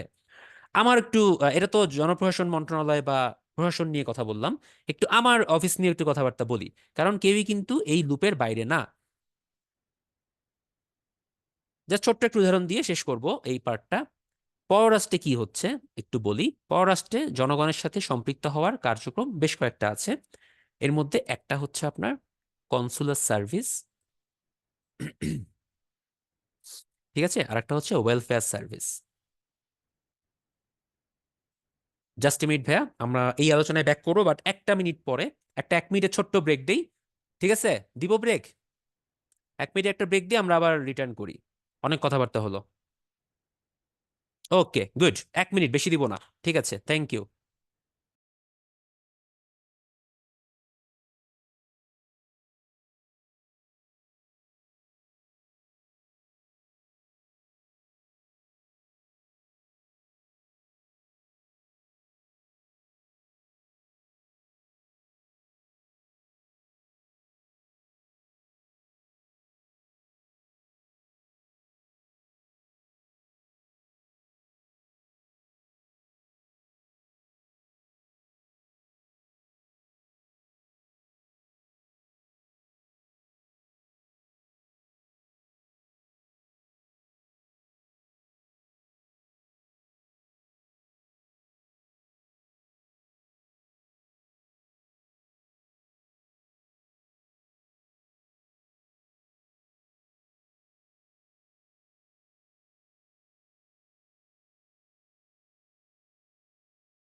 ওকে, ওয়েলকাম ব্যাক। 1 মিনিটের বিরতি নিয়েছিলাম, সবাইকে আবারও স্বাগতম। আমরা শুরু করে দেই। তো পররাষ্ট্র নিয়ে কথা বলছিলাম, আশা করি সবাই সাথে আছেন। কনসুলার সার্ভিস, ওয়েলফেয়ার সার্ভিস, দুইটা সার্ভিস আছে। আমরা জনগণকে বেশ কিছু সার্ভিস দিয়ে থাকি। যেমন কনসুলার সার্ভিসের মধ্যে হচ্ছে বিভিন্ন অ্যাটেস্টেশন আছে, পুলিশ ক্লিয়ারেন্স আছে, তারপর পাওয়ার অফ অ্যাটর্নি আছে, লেটার অফ ইন্টারাকশন আছে, নোট ভার্বাল ইস্যু করা আছে। সাপোজ আপনি বাইরে যাবেন, বিদেশে যাবেন, আপনার একটা নোট ভার্বাল ইস্যু করতে হয়, সেটা পররাষ্ট্র মন্ত্রণালয় করবে। আপনার সাথে কেউ যাচ্ছে, যার জন্য একটা লেটার অফ ইন্টারাকশন প্রয়োজন হয়, সেটাও পররাষ্ট্র মন্ত্রণালয় দিবে। আপনার পুলিশ ক্লিয়ারেন্স যেটা বাইরে যাওয়ার জন্য লাগে, সেটা হয়তো জেলা পর্যায়ে বা উপজেলা পর্যায়ে থানা থেকে পুলিশ ক্লিয়ারেন্সের কপিটা আমাদের কাছে আসে, দেন আমরা ওর উপর অ্যাটেস্টেশন করি, দেন আপনি ফ্রি টু গো।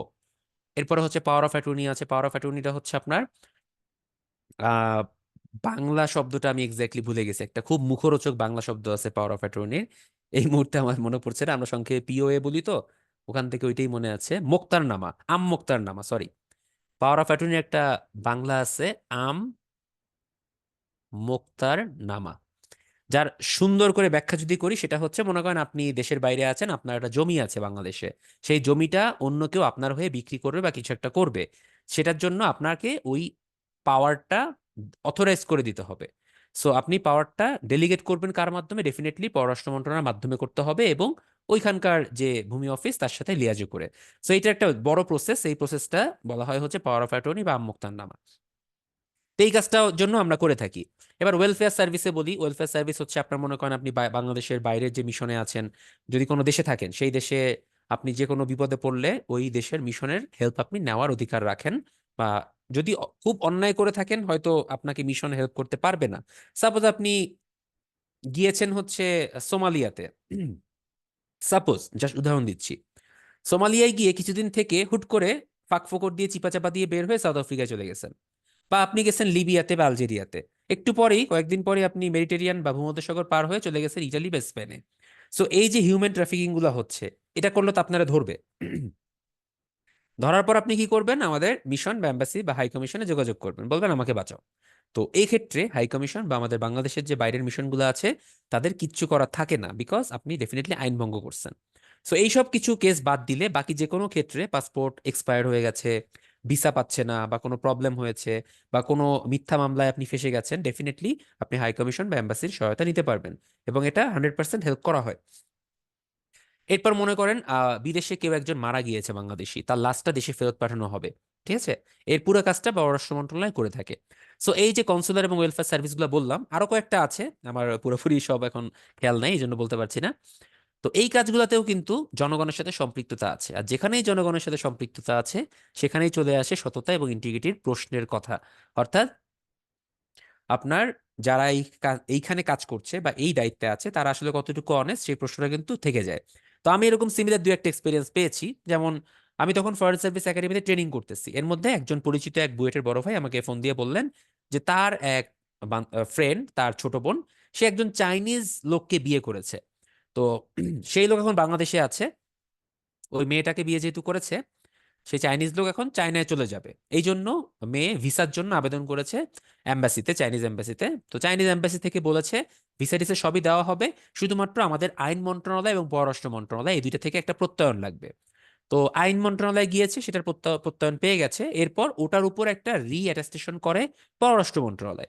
তা আমাদের এখানে আসার পর নাকি গেটে সামহাও বা কারা কারা যেন তাকে বলেছে ওখানে, মানে বেশ কিছু দালাল থাকে তো ঘোরাফেরা করে এগুলা, তারা নাকি বলেছে যে চাইনিজ লোকের ভিসার জন্য তো কোনো অ্যাটাস্টেশন আমরা দেই না, বা চাইনিজ বিয়ে করছেন কেন, ব্যাংক সাপ এগুলা খাবেন যে, মানে এরকম কিছু পার্সোনাল প্রশ্ন তাকে করে হ্যারাস করেছে। তো এরকম খবরটা আসার পর আমি তো খোঁজ নিলাম যে আসলে এরকম তো হওয়ার কথা না। বাট হয় হয় না আমি তা বলবো না, এরা সব হচ্ছে বাইরের দালাল। তো আমি হচ্ছে ওই সময় তো একাডেমিতে ট্রেনিং করছি, আমি তো অফিসে নাই মন্ত্রণালয়ে।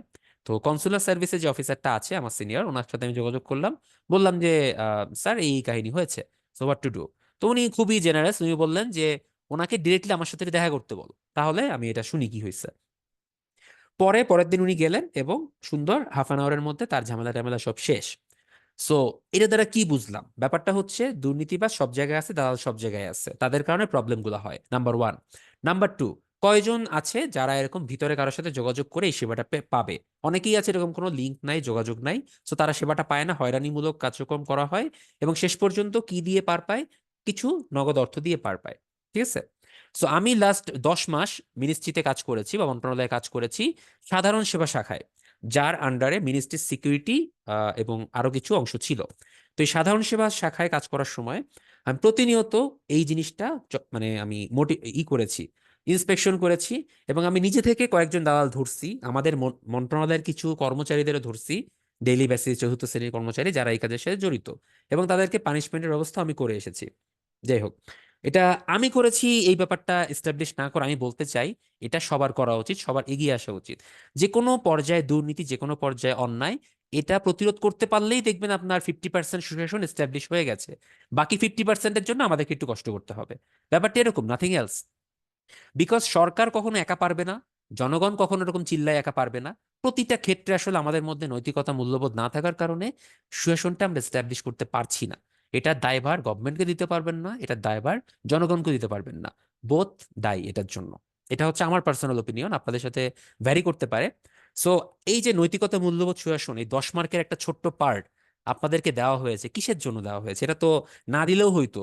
যে সাপোজ বাংলায় 5 নাম্বার বাড়ায় দেন, ইংরেজিতে 5 নাম্বার বাড়ায় দেন, বা সাধারণ জ্ঞানে 10 নাম্বার বাড়ায় দেন, 200 মার্ক ফিল আপ করতে তো খুব বেশি কষ্ট হয় না। আবার দেখেন, এই 10 নাম্বারে যে নৈতিকতা, এটা কিন্তু রিটেন পার্টও আপনার নাই, ভাইভাতেও নাই। সো কেন এখানে দেওয়া হয়েছে? একটা কারণে দেওয়া হয়েছে, আপনার মধ্যে যেন অ্যাটলিস্ট এই জিনিসগুলা রাইজ করে, বিল্ড আপ করে। আপনার নৈতিকতার সংজ্ঞা মুখস্থ করতে হবে না, আপনার ম্যাকাইভারের সংজ্ঞা মুখস্থ করার দরকার নাই। সুশাসন নিয়ে ম্যাককরণী কি সংজ্ঞা দিছে এগুলো মুখস্থ করে জাস্ট উগড়ায় দেওয়া হবে। বাট আপনি যদি ভিতরে না নিতে পারেন, নাথিং এলস ম্যাটার্স। ঠিক আছে, ব্যাপারটা এরকম, মানে ব্যর্থতায় চলে যাবে। সো আমার রিকোয়েস্ট থাকবে ভাইয়া, মানে জাস্ট একটু, যেহেতু আপনাদের আগে আমি সিভিল সার্ভিসে জয়েন করেছি, সেই এন্ড থেকে একটু রিকোয়েস্ট করতে পারি আপনাদেরকে, যে এই জিনিসগুলো আত্মস্থ করেন, নট মুখস্থ। এটা মুখস্থ আমরা করব জাস্ট পরীক্ষার জন্য, বাট ব্যাপারটা আত্মস্থ করেন, নিজের মধ্যে নেন। যে যতটুকু পারি আমরা, ঠিক আছে, যে পর্যায় থেকে, আমি হয়তো আমার পর্যায় থেকে একটু করলাম, আপনি আপনার পর্যায় থেকে একটু করলেন, অন্য একটা ব্যক্তি তার পর্যায় থেকে একটু করলো, ধীরে ধীরে চেঞ্জগুলো আসবে। আমরা কিন্তু আগের থেকে ডেভেলপ হয়েছি, আগের থেকে সুশাসন এস্টাবলিশ করতে পেরেছি। কিন্তু 100% যেতে গেলে সবাইকে এগিয়ে আসতে হবে, এইটাই হচ্ছে কথা। যাই হোক, তো সুশাসন এবং গভর্নেন্স নিয়ে অনেক কথা বলে ফেললাম। যাই হোক, অন্য মিলে নিয়েন না কেউ কোনো কিছু, এটা আসলে আমাদের মধ্যে রাখা উচিত। ডেফিনেটলি দ্যাটস ওয়াই এত কিছু করা। আচ্ছা, এখন আমরা একটু আমাদের ক্লাসের দিকে ব্যাক করি। এগুলোও ক্লাসের পার্ট ছিল, বাট আপনাকে সুশাসনটা আমি একটু বুঝালাম যে আসলে কিভাবে জিনিসটা ডেভেলপ হয়, এবং বর্তমান সরকার কতটুকু এটা নিয়ে কাজ করছে। এই অংশগুলো কিন্তু আপনি আপনার লিখিত পরীক্ষাতেও কাজে লাগাতে পারবেন, যে বর্তমান সরকার সুশাসন প্রতিষ্ঠায় কতটুকু সফল। বাংলাদেশ অ্যাফেয়ার্সে প্রশ্ন আসতে পারে, বা এরকম যে কোনো জায়গায় ভাইবাতে প্রশ্ন করতে পারে। দেন এটা কিন্তু আপনার ভাইবা বা লিখিত একটা পড়া হয়ে গেল, যে সরকার কি কি কাজ করেছে, আপনি কিন্তু অনেক কিছু জানতে পারলেন। আমরা এখন আসি একটু স্লাইড গো থ্রু করবো, স্লাইডে কি কি আছে, ঠিক আছে? Let's go. সুশাসনের গুরুত্ব আমি অলরেডি বলে ফেলছি ভাইয়া, এগুলো জাস্ট হচ্ছে বুকিশ কথাবার্তা, একটু দাগিয়ে দেই। হালকা পাতলা পড়ে যাবেন যে সামাজিক ক্ষেত্রে কি দায়িত্ব আছে, সরি, সামাজিক ক্ষেত্রে কি ইম্পর্টেন্স আছে, যেমন আপনার সুষ্ঠু সমাজ গঠন, সাম্য প্রতিষ্ঠা, এগুলো জাস্ট রিডিং পড়ে ফেলেন, এগুলো নিয়ে কথার কিছু বলার নাই। রাজনৈতিক ক্ষেত্রে, অর্থনৈতিক ক্ষেত্রে, ব্লা ব্লা ব্লা, এটা রিডিং পড়ে ফেলেন। সুশাসনের বিশ্লেষণাত্মক আলোচনা, যেমন সুশাসন প্রতিষ্ঠা হলে কি উপকারটা আমাদের হচ্ছে সেটা একটু দেখি। রাষ্ট্রীয় সকল দিকে সুশাসন হবে, জাতীয় রক্ষায় হবে, দুর্নীতি প্রতিরোধে সুশাসন আমরা কাজ করতে পারবো।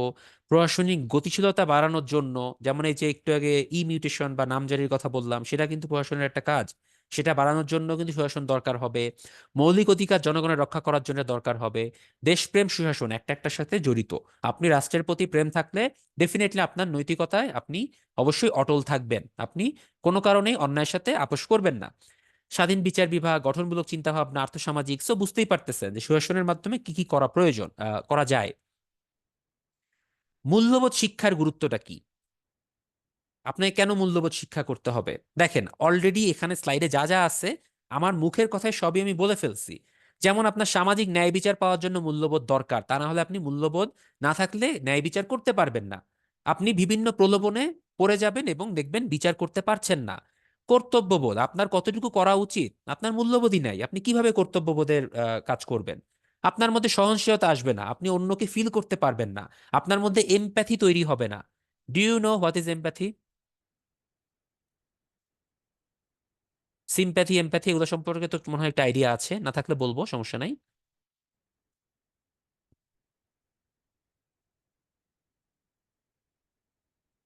আচ্ছা, না থাকলেও সমস্যা নেই। সিম্প্যাথি হচ্ছে আপনার অন্যের জন্য সহমর্মিতা বা সহনশীলতা শো করা, বা সহানুভবতা প্রদর্শন করা। যেমন কারো একজন মা মারা গেছে, বা হয়তো কেউ একটা চাকরি হারিয়েছে, বা কারো হয়তো কোনো একটা বড় লস হয়ে গেছে। আপনি গিয়ে তাকে বললেন থাক মন খারাপ করো না, হয়ে যাবে হয়ে যাবে, যাক, সহমর্মিতা বা সিম্প্যাথি দেখালেন তার প্রতি। আবার আপনি করলেন কি, যার মা মারা গেছে, আপনি একবার ফিল করার চেষ্টা করলেন যে ওই মানুষটার এখন মা নাই, আমারও যদি না থাকতো তাহলে কি হতো, আমি কেমন বোধ করতাম। তখন আপনি যদি ওই ফিলটা করেন যে আমার তো সারা দুনিয়া অন্ধকার হয়ে যাইতো, যে মা মারা গেছে, কি করব, কোথায় যাব, কার কাছে যাব। সো ওই ফিলটা যদি তখন আপনি অনুভব করতে পারেন, তখন আপনি বুঝতে পারবেন ওই ব্যক্তিটা আসলে কোন কন্ডিশনে আছে। হসপিটালে গেলে সব থেকে এমপ্যাথির ব্যাপারটা বেশি বোঝা যায়। যেমন হসপিটালে বিভিন্ন রকম মানুষ আসে, কারো হয়তো চোখের সমস্যা, কারো হয়তো নাকের সমস্যা, কারো শ্বাসকষ্টের সমস্যা, কারো হয়তো ক্যান্সার হয়েছে, কারো হয়তো লিউকেমিয়া হয়েছে, কারো হয়তো আপনার ফুসফুসের সমস্যা, কারো হার্টে হয়তো প্রবলেম, কেউ স্ট্রোকের রোগী। আপনি জানেন না কার কি সমস্যা, প্রত্যেকেই বিভিন্ন টেনশনে আছেন।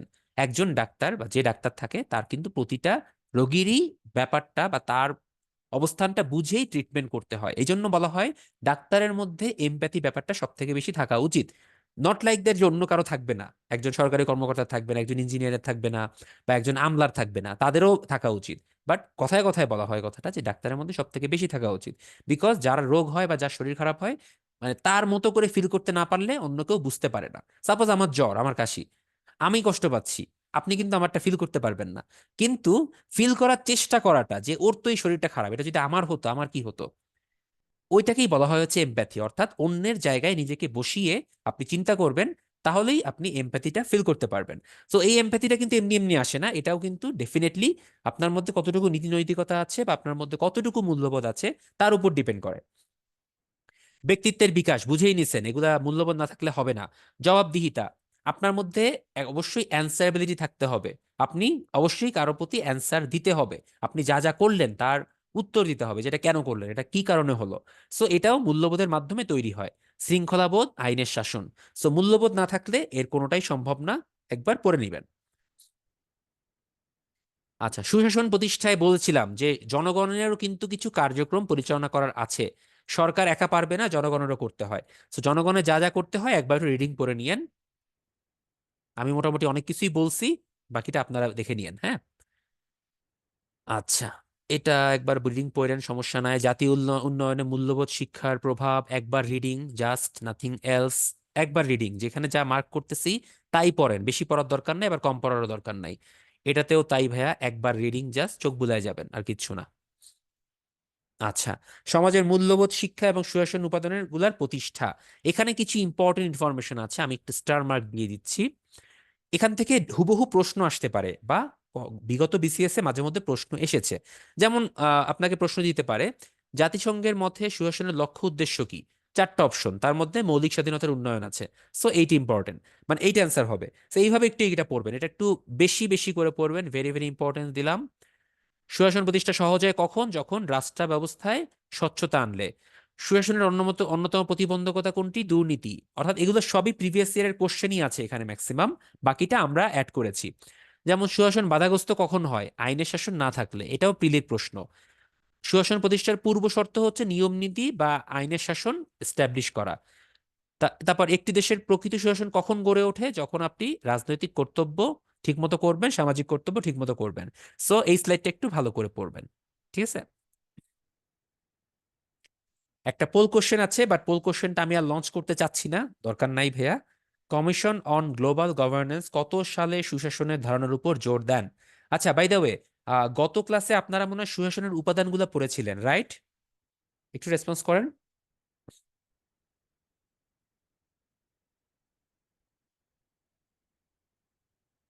আচ্ছা, গুড গুড, তাহলে তো হয়ে গেছে, ঠিক আছে। ওইটা কিন্তু ভেরি ইম্পর্টেন্ট, সুশাসনের উপাদান প্রায় প্রতিবারই একটা একটা করে আসে।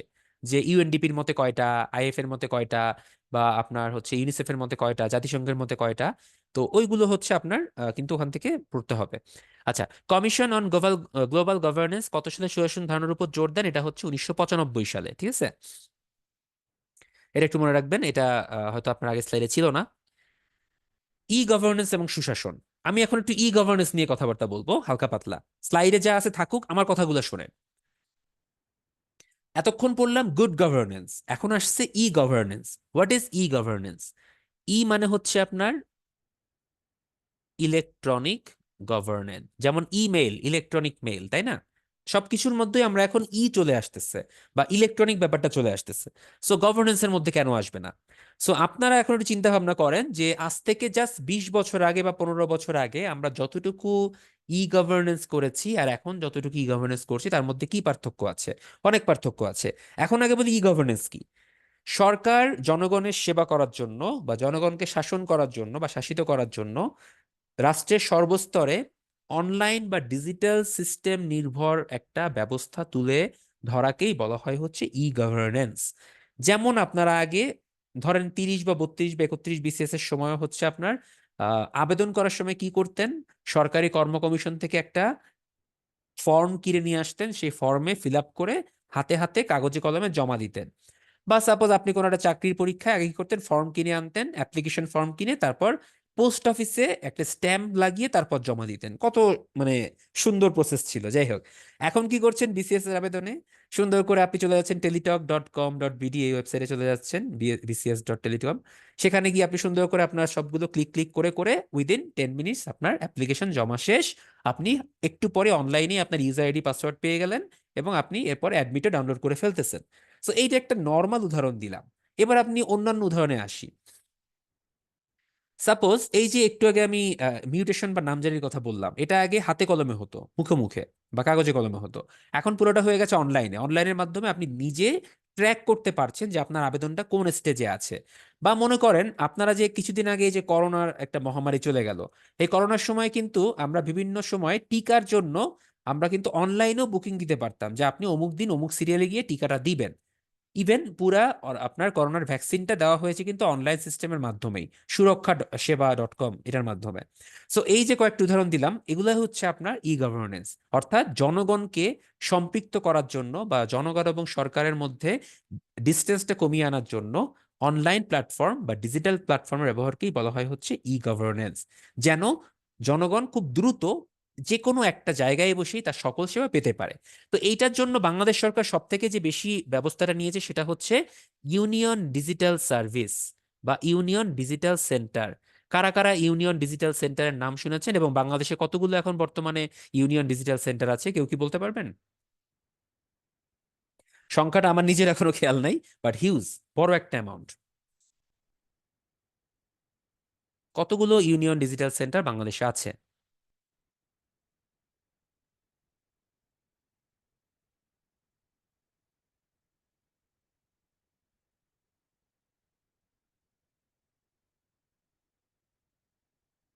আচ্ছা, আমি এখনো পর্যন্ত উত্তর পাই নাই, তার মানে আপনারা অনেকেই confuse. Okay, food for thought দিয়ে দিলাম।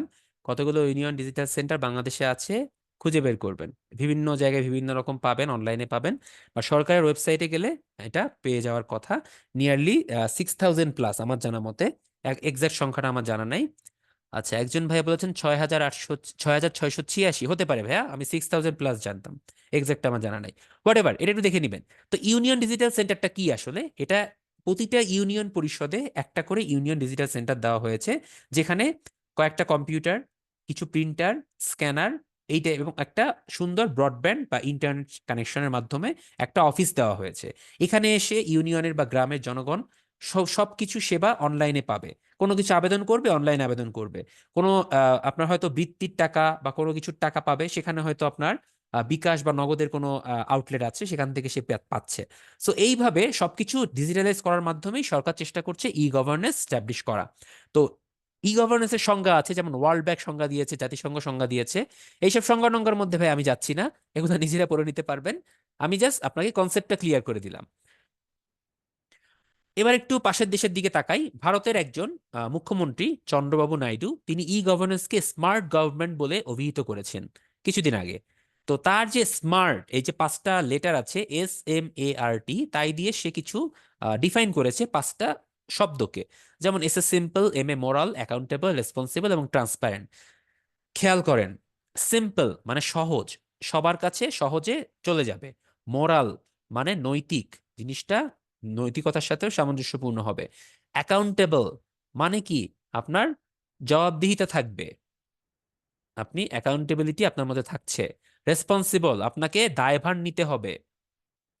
এবং ট্রান্সপারেন্ট মানে স্বচ্ছতা বা স্বচ্ছ, যেটাই বলি না কেন। তো খেয়াল করে দেখেন এই যে ই গভর্নেন্সের মাধ্যমে আসলে কি এই জিনিসগুলা অ্যাচিভ করা পসিবল, খেয়াল করি এক এক করে। আমরা কি সিম্পলিফাই করতে পেরেছি আমাদের এই ডিজিটাল সার্ভিসটাকে? Yes or no? একটু সবাই নড়ে চড়ে বসি, আর খুব বেশিক্ষণ ক্লাস নিব না, খুব বেশিক্ষণ প্যারা দিব না, একটু রেসপন্স করি, হ্যাঁ। দেখেন আমরা সিম্পল করতে পেরেছি কিনা। আগে তো অনেক জটিল ছিল, এখন তো অনলাইনের মাধ্যমে এক জায়গায় বসে সব করে ফেলতেছি। অনেকটা পেরেছি, সব হয়তো হয় না, অনেকটাই হয়েছে। 2 নাম্বার, এতে কি মোরালিটি বেড়েছে, নৈতিকতার কি আমরা বিস্তারটা করতে পেরেছি একটু হলেও? সাপোজ আগে তহসিলদার উল্টাপাল্টা করতো, এখন কিন্তু কমে গেছে, কারণ অনলাইনে তো আমাকে দিতে হবে, অর্থাৎ আমি যে রিপোর্টটা দিব সেটা তো অনলাইনে সবাই দেখতে পাবে বা প্রার্থী দেখতে পাবে। সো ডেফিনেটলি নৈতিকতা একটু হলেও বেড়েছে, হয়তো অতটা না, বা একটু হলেও বেড়েছে। অ্যাকাউন্টেবিলিটি, জবাবদিহিতা বেড়ে গেছে। আপনারা জানেন কি না, ভূমি অফিসের বা ভূমি মন্ত্রণালয় থেকে একটা প্রজ্ঞাপন জারি করা হয়েছে যে এই যে নামজারির যে আবেদন, সেই আবেদনটা সবসময় আপনার মোটামুটি 15 বা 30 কার্য দিবসের মধ্যে, সরি, 30 কার্য দিবসের মধ্যে সম্পন্ন করতে হবে। সো এর বেশি যদি আপনি ফেলে রাখেন ইচ্ছা করে, সাপোজ একটু টাকা খাওয়ার লোভে আপনি বললেন কি যে আমি এটা ফেলে রাখলাম, করলাম না, তার মানে আপনার কিন্তু জবাবদিহি তৈরি হবে।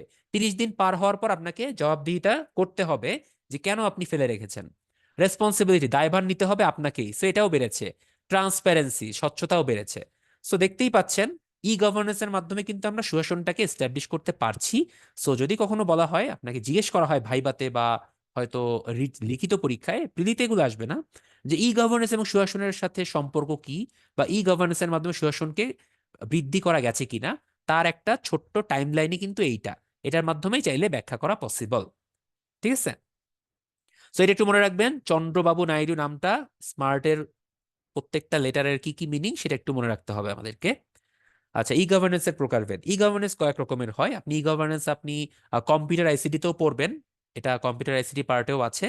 একটা হচ্ছে G2C, গভর্নমেন্ট টু সিটিজেন, যে সার্ভিসগুলো জনগণ এবং সরকারের মধ্যে, সেটা গভর্নমেন্ট টু সিটিজেন বলা হয় বা G2C।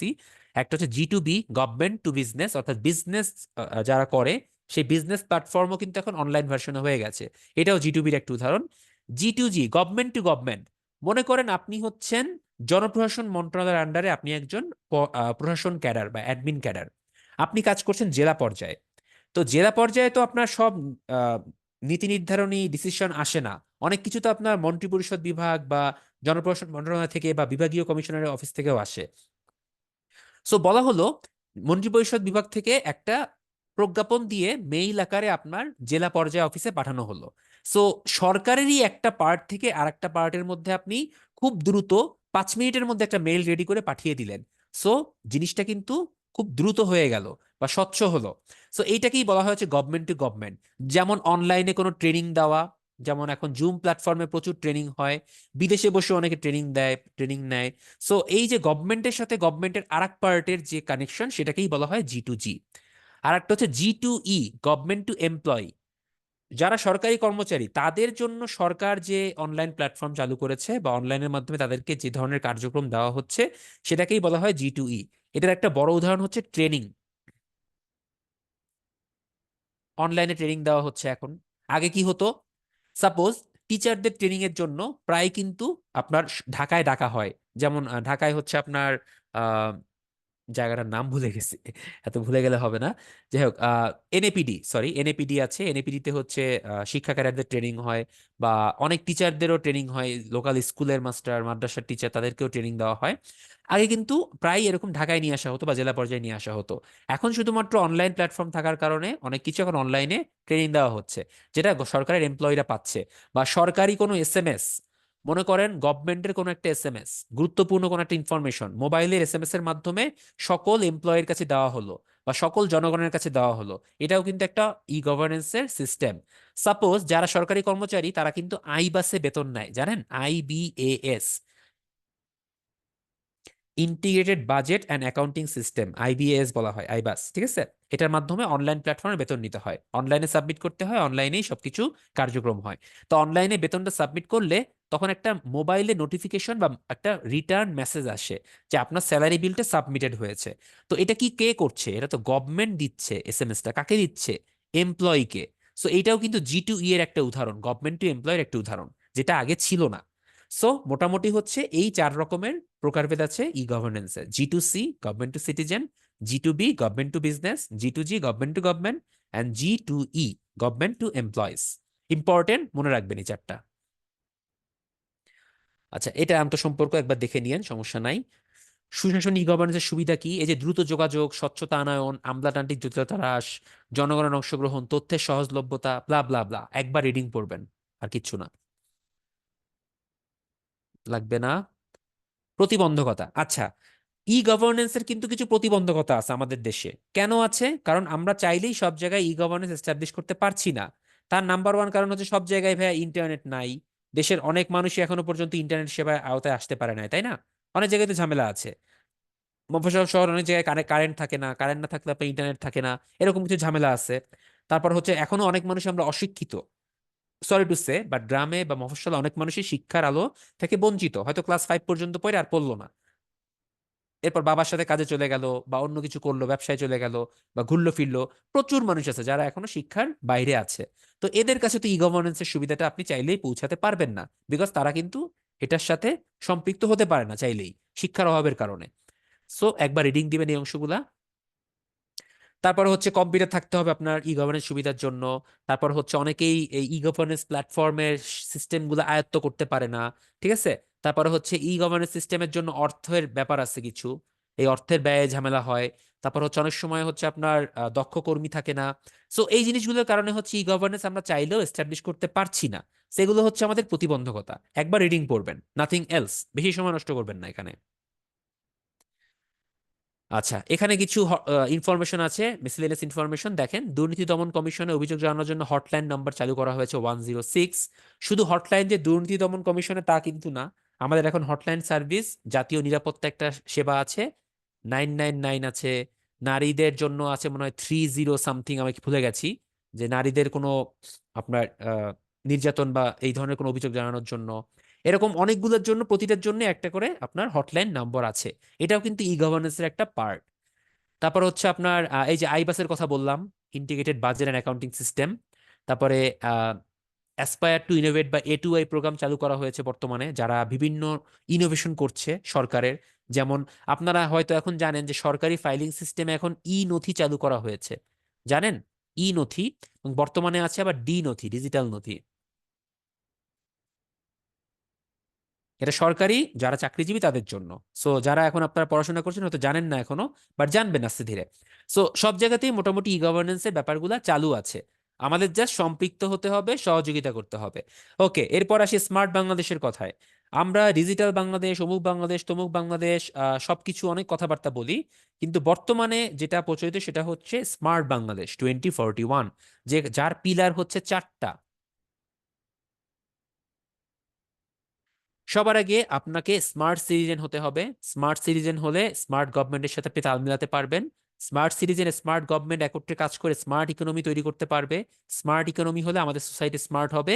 আবার সোসাইটি স্মার্ট হলে সিটিজেনও স্মার্ট হবে। সিটিজেন স্মার্ট হলে গভর্নমেন্টের সাথে তাল মিলাতে পারবে। So this is a cycle. এই সাইকেলের মাধ্যমেই আমরা স্মার্ট বাংলাদেশ তৈরি করতে পারবো। ঠিক আছে। লাস্ট যে দুইটা বিসিএস গেল, 41 43, দুইটা বিসিএস এর ভাইভাতেই একটা কমন প্রশ্ন ছিল, স্মার্ট বাংলাদেশ 2041 বলে তুমি কি বুঝো? সো ডেফিনেটলি এটা ভালো একটা প্রশ্ন, এটা রিটেনেও আসতে পারে, অন্যান্য জায়গায় আসতে পারে, প্রিলিতেও আসতে পারে। সো ভালো করে পড়ে রাখবেন, ঠিক আছে? ওকে, এইখানে কিছু রিডিং ম্যাটেরিয়াল আছে, এগুলো একটু আমি দেখাচ্ছি না, না দেখালেও চলবে বা না পড়লেও চলবে। সংবিধান, সংবিধান পড়ছেন বাংলাদেশ অ্যাফেয়ার্সে? দেখি রেসপন্স কই। সংবিধান পড়েছি আমরা। ওকে, সংবিধান পড়লে সংবিধানের যে দ্বিতীয় ভাগ আছে, রাষ্ট্র পরিচালনার মূলনীতি, সেখানে কিছু নীতি নৈতিকতার ব্যাপার স্যাপার আছে, বা মূল্যবোধ সুশাসনের ব্যাপার আছে।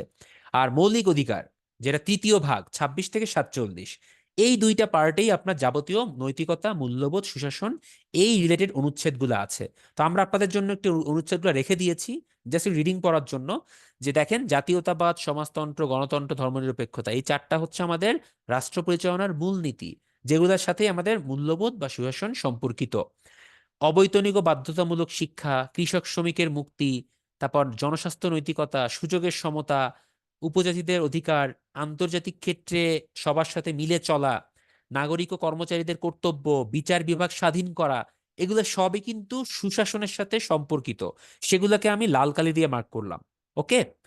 আচ্ছা, আরো আছে মৌলিক অধিকারের মধ্যে যেগুলো সুশাসনের সাথে সম্পর্কিত, যেমন আইনের দৃষ্টিতে সমতা। ডেফিনেটলি আপনি যদি সুশাসন এস্টাবলিশ করতে চান, আপনাকে আইন সবার জন্য সমান এই নীতিতেই চলতে হবে। সেটা না করলে সমস্যা। সরকারের নিয়োগ লাভে আপনি যদি স্বজনপ্রীতি করেন, উল্টাপাল্টা করেন, কোটা সিস্টেম দেন, অমুক তমুক then, no offence to any quota system, but still এটা কিন্তু সুযোগের সমতাকে বাধাগ্রস্ত করে। সো এই যে এখানেও সুশাসন সম্পর্কিত। আইনের আশ্রয় লাভের অধিকার, চলাফেরা, চলাফেরাও কিন্তু আপনার একটা মৌলিক অধিকার। সো এটা যদি না থাকে, আপনি যে সব জায়গায় যেতে পারবেন না, ঘুরতে পারবেন না, বা আপনার অবস্থান এখানে করা যাবে না, সরকার যদি এই ধরনের কোনো ঝামেলা করে, বুঝতে হবে সুশাসনের অভাব আছে।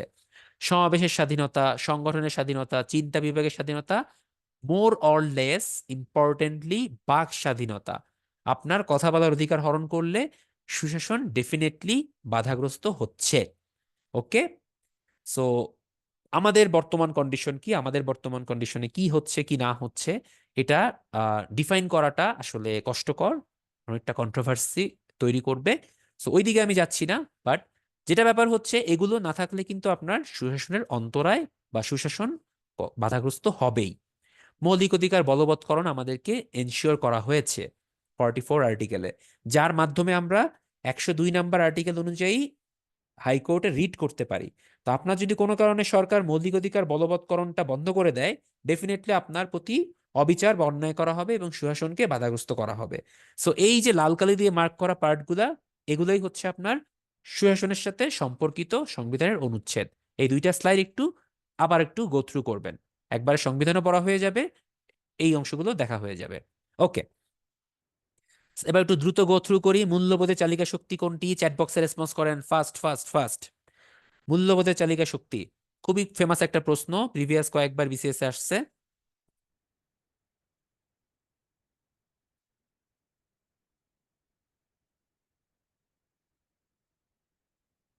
সংস্কৃতি ভাই, এটার অ্যান্সার। মূল্যবোধকে সবসময় সংস্কৃতি চালনা করে। শিক্ষা, আধুনিকতা, শৃঙ্খলাবোধ সবাই মোটামুটি কম কম বেশি মূল্যবোধকে চালিত করে। কিন্তু মেইন চালিকা শক্তি হচ্ছে সংস্কৃতি। একটা দেশের কালচার, সেই কালচার বা একটা সমাজের কালচারকে আপনি কোনোভাবেই উপেক্ষা করে নতুন মূল্যবোধ তৈরি করতে পারবেন না। আপনি যে সোসাইটিতে বাস করেন বা যে সমাজে বাস করেন, সেই সমাজের সংস্কৃতিতেই কিন্তু আপনার মধ্যে চলে আসে, ডেফিনেটলি। ঠিক আছে। সো মূল্যবোধের চালিকা শক্তি হবে সংস্কৃতি।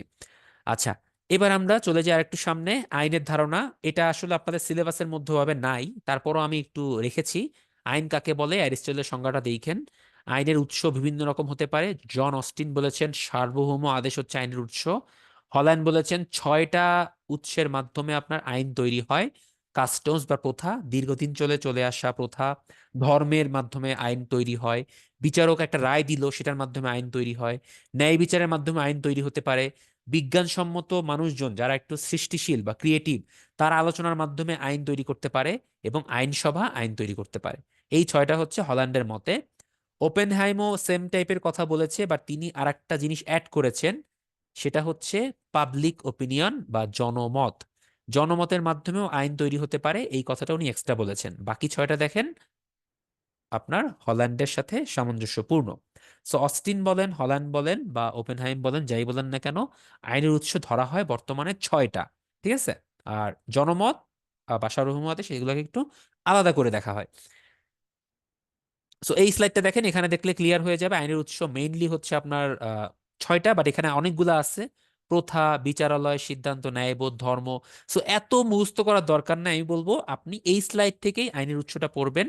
হল্যান্ডের 6টা, জনমত, সার্বভৌম আদেশ, এনাফ, আর দরকার নাই। ঠিক আছে। যেখানে আইন নাই সেখানে স্বাধীনতা থাকতে পারে না, কে বলেছেন? John Locke. এই কোটেশন গুলা ভেরি ভেরি ইম্পর্টেন্ট। আপনাদেরকে একটু টিপস দিব, দাঁড়ান, লাস্টের 10 মিনিটে কিছু টিপস থাকবে আপনাদের জন্য। টেনশনের কোনো কারণ নেই, কিভাবে পড়বেন, কিভাবে সহজভাবে শেষ করবেন সব বলে দিব।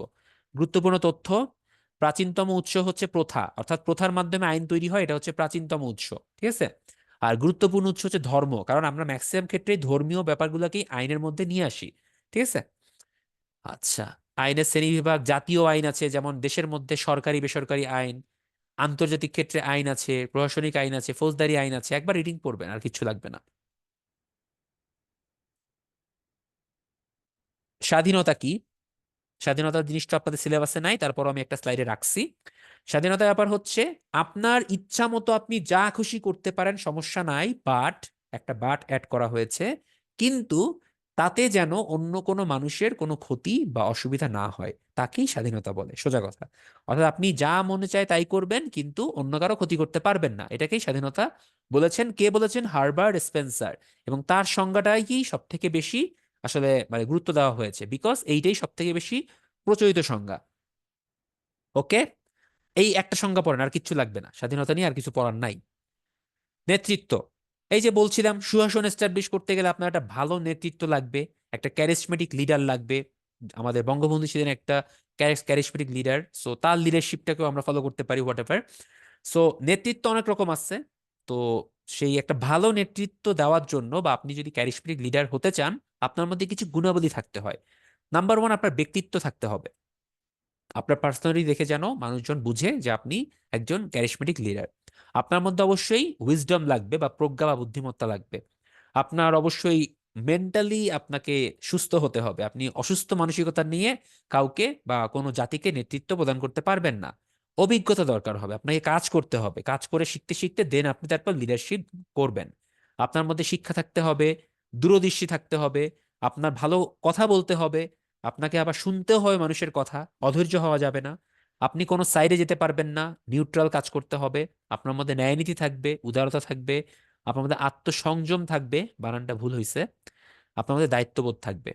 সো দেখেন, এতগুলা যদি ক্যারেক্টারিস্টিক থাকে, তাকে বলা হয় একটা ক্যারিসমেটিক লিডারশিপ বা আদর্শ নেতৃত্ব। তো নেতৃত্ব কয়েক রকমের হয়, এখানে 4 প্রকার বলছে, বাট আমি ভাই এটাতে বিশ্বাস করি না, কারণ চাইলে আরো অনেক রকম নেতৃত্ব তৈরি করা সম্ভব।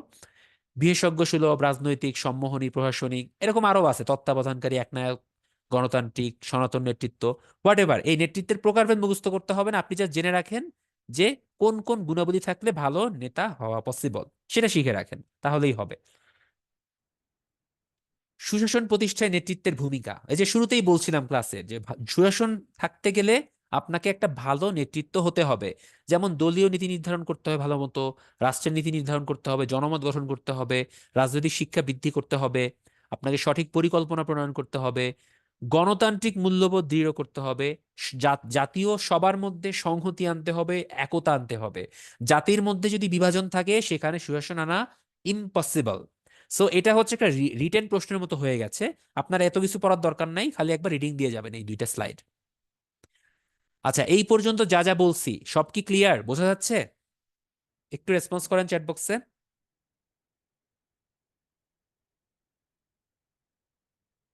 ওকে, জাস্ট 2টা পার্ট আছে, 2টা পার্ট দিয়ে স্লাইড শেষ করব, কিন্তু তারপরে আমার কিছু কথা থাকবে, সেটা বলবো। গণতন্ত্র, একনায়কতন্ত্র, এই 2টা জিনিস আপনারা একটু রিডিং করে নিবেন। গণতন্ত্র কাকে বলে অনেকগুলো সংজ্ঞা আছে। ডেমোক্রেসি গ্রিক শব্দ, মাস্ট পড়বেন। ডেমোস এবং ক্র্যাটোস বা ক্র্যাটিয়া থেকে আসছে। ডেমোস মানে জনগণ, ক্র্যাটোস বা ক্যাটিয়া মানে শাসন ক্ষমতা, মানে জনগণের শাসনই হচ্ছে ক্ষমতা। গণতন্ত্র নিয়ে ইম্পর্টেন্ট একটা সংজ্ঞা আছে, আর কেউ না, তিনি হচ্ছেন প্রেসিডেন্ট আব্রাহাম লিঙ্কন, এইটাই ভালো করে পড়েন। গণতন্ত্রের প্রকারভেদ বা কি কি আছে, যেমন গণতন্ত্র 2 রকম, একটা হচ্ছে প্রত্যক্ষ আর একটা হচ্ছে পরোক্ষ। বলেন তো, বাংলাদেশে কোন গণতন্ত্র এস্টাবলিশ করা হয়েছে, প্রত্যক্ষ নাকি পরোক্ষ?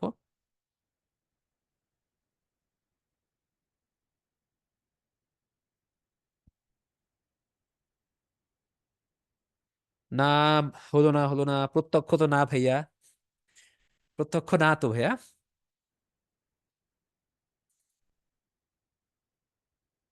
খেয়াল করেন, বলা হয় জনগণই সকল ক্ষমতার উৎস, কিন্তু জনগণকে রাষ্ট্র পরিচালনা করছে, করছে তো না। জনগণের ভোটে সরকার গঠিত হচ্ছে, জনগণের ভোটে এমপি হচ্ছে, সেই এমপি থেকে তাদের মধ্যে থেকে 25-30 জন নিয়ে সরকার বা মন্ত্রিসভা গঠন করা হচ্ছে। সো ব্যাপারটা এরকম ভাইয়া, জনগণ এখানে সেকেন্ডারি, তারা হচ্ছে প্রাইমারি। সো এখানে 2টা পার্ট আছে, এই জন্য বলা হয় বাংলাদেশ বা ম্যাক্সিমাম গণতান্ত্রিক দেশগুলোতেই পরোক্ষ পদ্ধতিতে বা ইনডিরেক্ট বা রিপ্রেজেন্টেটিভ ডেমোক্রেসি এস্টাবলিশ করা হয়। আর প্রত্যক্ষ যেটা ডিরেক্ট ডেমোক্রেসি, এটা অনেক পুরনো ধারণা। যেমন প্রাচীন যে নগর রাষ্ট্রগুলো ছিল, যেমন গ্রিস, মেসোপটেমিয়া বা আপনার রোমান বা রোম, সেখানে কি হতো, বিশাল একটা জায়গাতে সব জনগণ বা পুরা দেশের জনগণগুলো এসে উপস্থিত হতো। তারপর তারা ঝগড়া বিবাদ, কথাবার্তা এসব বলে তারা হচ্ছে বিভিন্ন নীতি নির্ধারণ করতো বা আইন প্রণয়ন করতো বা মতামত দিত। তাদের মতামতের উপরই হচ্ছে সবকিছু চলতো। সো এইটাকে বলা হয় হচ্ছে প্রত্যক্ষ গণতন্ত্র, যেখানে রাষ্ট্রের কার্যাবলীতে জনগণরা সরাসরি এসে অংশগ্রহণ করছিল। কিন্তু এখন কি সেটা হয়? এখন তো হয় না। এখন ওই যে আমরা 300টা আসনে 300 জন এমপি নির্ধারণ করে দেই ভোটের মাধ্যমে, তারাই কিন্তু দেশকে পরিচালনা করেছে। সো এইটা হচ্ছে পরোক্ষ গণতন্ত্র। ওকে। সো গণতন্ত্রের দোষ গুণ থাকবে, কিছু গুণও আছে কিছু দোষ আছে। একবার রিডিং পড়বেন, এগুলো পরীক্ষায় আসে না, জাস্ট চোখ বুলিয়ে যাবেন। সিমিলারলি একনায়কতন্ত্র আছে। একনায়কতন্ত্র কি কি জিনিস খুব ভালো করেই জানেন, যে একজন মাত্র থাকবে, সে তার মতামতকে এস্টাবলিশ করবে, তার আন্ডারে সবকিছু চলবে, নাথিং এলস। সো এটাকেই বলা হয় একনায়কতন্ত্র। বা বর্তমানে বিভিন্ন জায়গায় একনায়কতন্ত্র আছে, যেমন চীনে আছে, আপনার উত্তর কোরিয়াতে আছে, রাশিয়াতে আছে। দীর্ঘদিন কোনো, যদি একটা মাত্র মানুষই যদি সবকিছু পরিচালনা করে, সেখানে একনায়কতন্ত্রের প্রতিষ্ঠা হওয়ার একটা সম্ভাবনা দেখা দেয়। এখন একটা একাডেমিক প্রশ্ন আসতে পারে যে বাংলাদেশও কি একনায়কতন্ত্রের দিকে এগোচ্ছে কিনা, যেহেতু দীর্ঘদিন আমাদের প্রায় 15 বছর এই সরকার ক্ষমতায় রয়েছে। তো আমরাও কি একনায়কতন্ত্রে যাচ্ছি কিনা? টাইম উইল সে, এখনই বলা যাচ্ছে না, হতেও পারে নাও হতে পারে। তো একনায়কতন্ত্রের মধ্যে কিছু দোষ গুণ আছে। কিছু গুণ আছে যেমন খুব দ্রুত উন্নয়ন করা পসিবল, একজন মাত্র মতামত নিচ্ছে, মতামত 5 বছর কেউ শাসন করলো, তারপর পরের 5 বছর অন্য কেউ আসলে সেটা আবার এস্টাবলিশ করে না করে ও নতুন কিছু একটা চিন্তা ভাবনা নিয়ে আসে। সো প্রবলেম থাকে। আবার দোষও আছে, যেমন হচ্ছে মানুষের গণতান্ত্রিক মূল্যবোধ অস্বীকার করা হয়, দুর্নীতি এস্টাবলিশ হতে পারে, উগ্রতাবাদ চলে আসতে পারে, বেশ কিছু প্রবলেম আসতে পারে। সো গণতন্ত্র বলেন একনায়কতন্ত্র বলেন সবকিছুরই দোষগুণ আছে। একবার শুধু রিডিং পড়বেন, এটা নিয়ে খুব একটা প্রশ্ন পরীক্ষায় আসে না। আমলাতন্ত্র। আমলাতন্ত্র হচ্ছে, একদম সহজ বাংলা বলি, আপনি একজন আমলা হওয়ার জন্য পড়াশোনা করতেছেন, অর্থাৎ যারা সরকারের সাথে কাজ করার জন্য কর্মচারী হিসেবে নিযুক্ত হয় বা কর্মকর্তা হিসেবে নিযুক্ত হয়, তাদেরকেই আমলা বলা হয়। জিনিসটা আসলে খারাপভাবে অনেকে বলে যে উনি একজন সরকারের আমলা বা আমলাতন্ত্র। বাট আমলাতন্ত্র মানে হচ্ছে জনগণের সাথে সম্পৃক্তার জন্য সরকার যাদেরকে নিয়োগ প্রদান করে, বা জনগণের কাজ করার জন্য সরকার যাদেরকে নিয়োগ প্রদান করে, তাদেরকেই হচ্ছে আমলা বলা হয়। এটা হচ্ছে বিউরোক্রেসি। ব্যুরোক্রেসিটা হচ্ছে ইংরেজি প্রতিশব্দ। ঠিক আছে? ব্যুরো শব্দের অর্থ হচ্ছে লেখার টেবিল, আর ক্রেটিন শব্দের অর্থ শাসন। অর্থাৎ প্রাচীনকালে হতো কি, যারা জনগণকে পরিচালনা করবে, সরকার কি করত, কিছু লোককে নিয়োগ করত, যে তোমরা হচ্ছ ব্যুরোক্রেসির একটা পার্ট, তোমরাই আমলা, তোমরা যা লিখবা জনগণ তাই মোটামুটি মেনে চলবে। তারা তখন কি করত, উঁচু একটা জায়গায় বসে কিছু লিখতো। ওই লেখা জিনিসগুলোই আইন হিসেবে এস্টাবলিশ হতো, এবং বলা হতো যে আমলাতন্ত্র কর্তৃক প্রতিষ্ঠিত এই আইনগুলাই জনগণের জন্য উপকারী হবে। এইভাবেই হচ্ছে আপনার রাষ্ট্র পরিচালনা করা হতো। তো এটার একটা সুবিধা অসুবিধা কি, কেন করা হতো, এই আমলারা কারা, তাদের কেন এত অধিকার দেওয়া হচ্ছে? বলা হতো যারা এই আমলাতন্ত্রে নিয়োগ দেওয়া হতো যাদেরকে, তারা সবাই হচ্ছে জ্ঞান বুদ্ধি সম্পন্ন, বিচার বুদ্ধি সম্পন্ন, তারা বিবেক সম্পন্ন, তারা কখনো ভুল কিছু করবে না, তারা মিথ্যা বলবে না, তারা কোনো অন্যায় করবে না। তারা হচ্ছে মানে প্রায় 99.99% পারফেক্ট মানুষ, যারা দুর্নীতি অন্যায়ের ঊর্ধ্বে থাকবে, তাদেরকেই আমলা হিসেবে নিয়োগ প্রদান করা হতো। নিয়মটা এমন ছিল। এই জন্য খেয়াল করে দেখবেন, সেই পুরনো নিয়ম কিন্তু এখনো চলে আসে। আমরা এখনো কোনো কিছু অ্যাটাস্টেড করার জন্য সরকারি গেজেটেড কর্মকর্তার কাছে যাই। কেন যাই? বিকজ তিনি তো আমলাতন্ত্রের একজন লোক, যাকে বলা হয়েছে সে হচ্ছে যাবতীয় দোষ ত্রুটির ঊর্ধ্বে বা অন্যায়ের ঊর্ধ্বে, কোনো কিছু দুর্নীতি করবে না, অন্যায় করবে না। সো সে যাকে অ্যাটাস্টেড করে দিবে, নিশ্চয়ই সেও ভালো হবে। এই জন্য নবম গ্রেডের একজন গেজেটেড কর্মকর্তার সত্যায়ন বা প্রত্যয়নেই এখনো পর্যন্ত অ্যাটেস্টেশনের সিস্টেমটা চালু আছে। ব্যাপারটা কি ক্লিয়ার হয়েছে? Response please.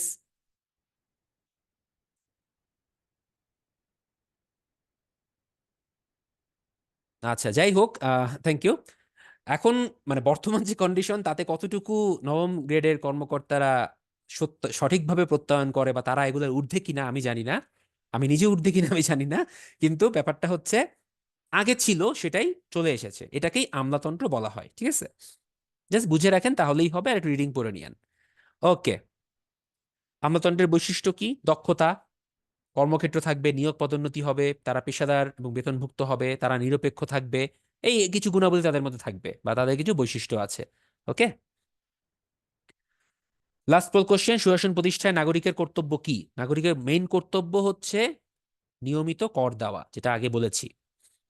আচ্ছা, আমাদের মোটামুটি পড়ার পার্ট শেষ, পড়ার পার্টে আর কিছু নাই, আশা করি কোনো কিছু কনফিউশন নাই, মোটামুটি সবই বুঝিয়ে বলার চেষ্টা করেছি।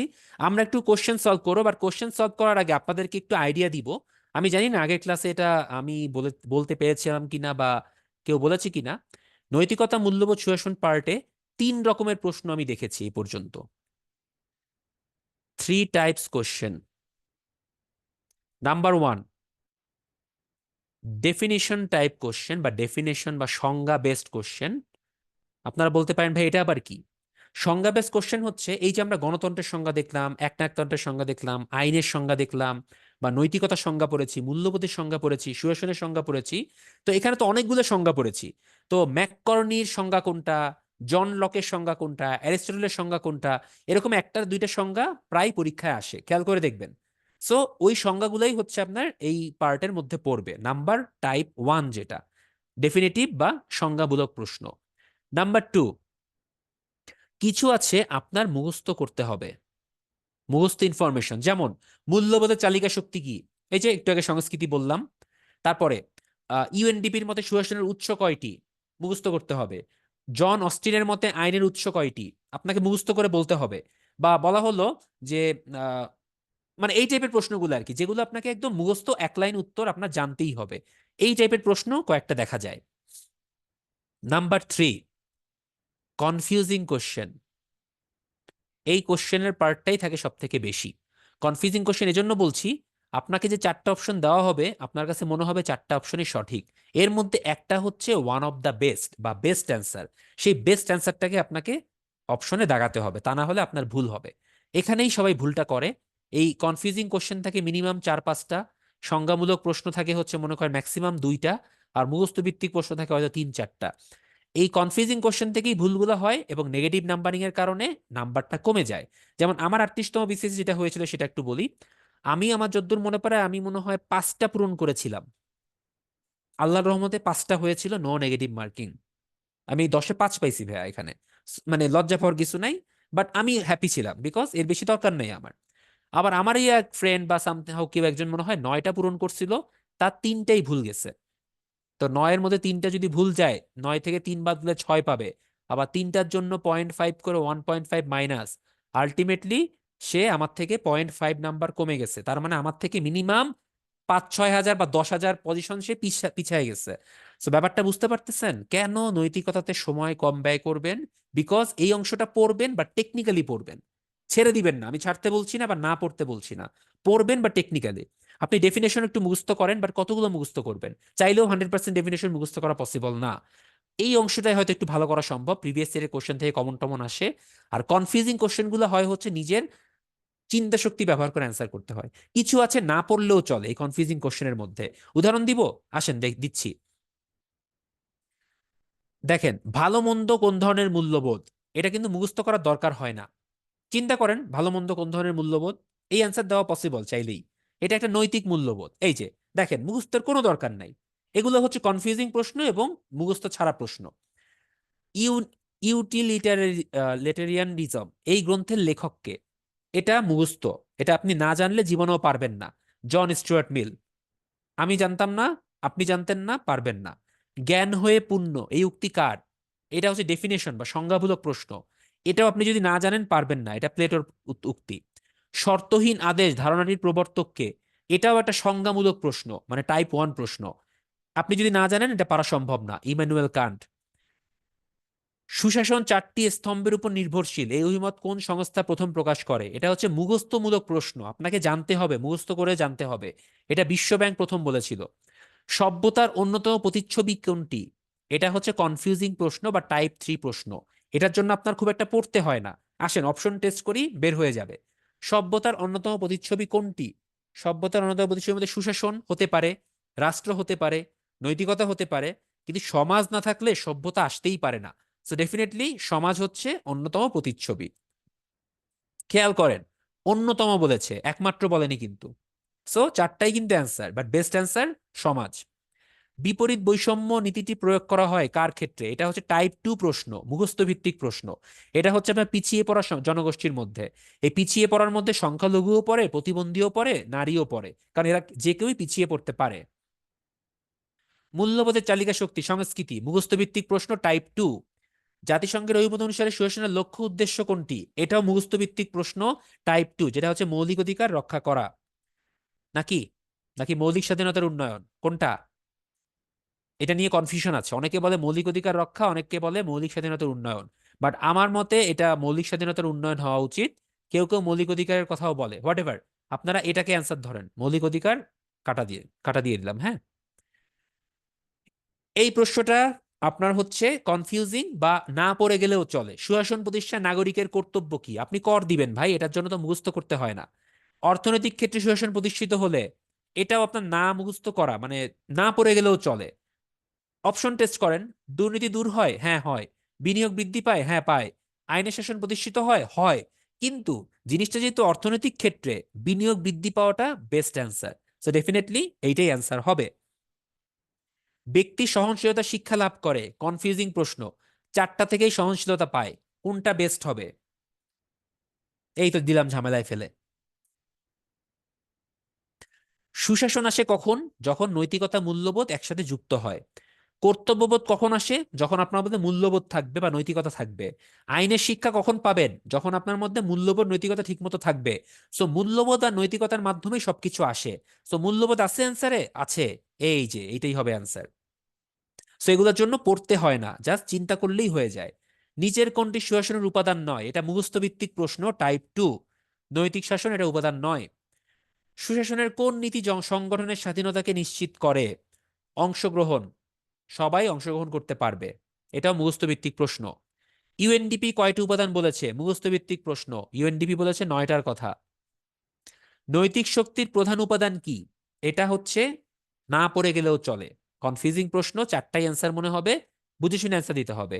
নৈতিক শক্তি যেহেতু আপনার নিজের মধ্য থেকে উৎসারিত হয় বা বের হয়, তার মানে সততা ও নিষ্ঠাটা হওয়ার সম্ভাবনা বেশি অন্যগুলোর থেকে। সুশাসনের পূর্ব শর্ত কি? সুশাসনের পূর্ব শর্ত হচ্ছে আপনার অর্থনৈতিক ও সামাজিক উন্নয়ন। যেহেতু এখানে অর্থনৈতিক আছে, এখানে সামাজিক আছে, দুইটাই এখানে আছে, তাই এটাই অ্যান্সার হবে। সবগুলা কিন্তু না। মূল্যবোধ শিক্ষার অন্যতম লক্ষ্য কি? বলেন, এটা কি পড়া লাগে? এটা হচ্ছে কনফিউজিং প্রশ্ন বা টাইপ 3 প্রশ্ন। চারটাই অ্যান্সার মনে হবে, দেখেন কোনটা বেস্ট হয়।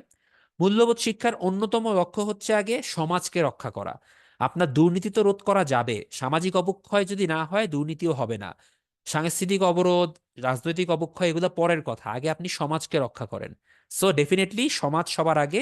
এই জন্য মূল্যবোধ শিক্ষার অন্যতম লক্ষ্য হচ্ছে সামাজিক অবক্ষয় রোধ করা।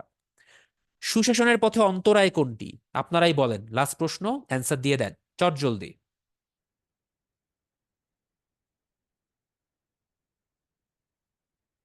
থ্যাংক ইউ স্বজন প্রীতি। সো আজকে এ পর্যন্তই, সবাইকে অসংখ্য ধন্যবাদ এতক্ষণ সাথে থাকার জন্য। আমরা মোটামুটি মূল্যবোধ সুশাসন নৈতিকতা নিয়ে অনেক আলোচনা করেছি, অনেক কথা বলছি, প্র্যাকটিক্যাল কথাবার্তাও বলছি। সো যেটা করবেন, স্লাইডটা ফলো করেন, স্লাইডে মোটামুটি সব আছে, স্লাইডটা ভালো করে আগে পড়ে ফেলেন। আর রেকর্ডেড ভিডিওটাও দেখেন যদি কোনো কনফিউশন থাকে। আর এরপর যদি মন চায়, আপনি চাইলে আমাদের উত্তরণের বই বা যে কোনো বাজারের বইটই পড়তে পারেন, বাট এত দরকার হবে না আশা করি। আপনি স্লাইডটা একটু ভালো করে ফলো করেন। Okay, thank you, best of luck. আপনাদের ওখানে শুভরাত্রি, আমার এখানে শুভ সন্ধ্যা। বিদায়। জি ভাই, আপনাকে অসংখ্য ধন্যবাদ জানাচ্ছি চমৎকার একটি ক্লাস নেওয়ার জন্য। ভালো থাকবেন ভাই, শুভরাত্রি। তো আমাদের আজকের ক্লাসটি আসলে এই পর্যন্তই ছিল। আশা করি আপনাদের কাছে ক্লাসটি খুব ভালো লেগেছে। আর পাশাপাশি আপনাদের যদি এখন উত্তরণ সম্পর্কিত কোনো কোশ্চেন থাকে তাহলে চ্যাট বক্সে জিজ্ঞেস করতে পারেন।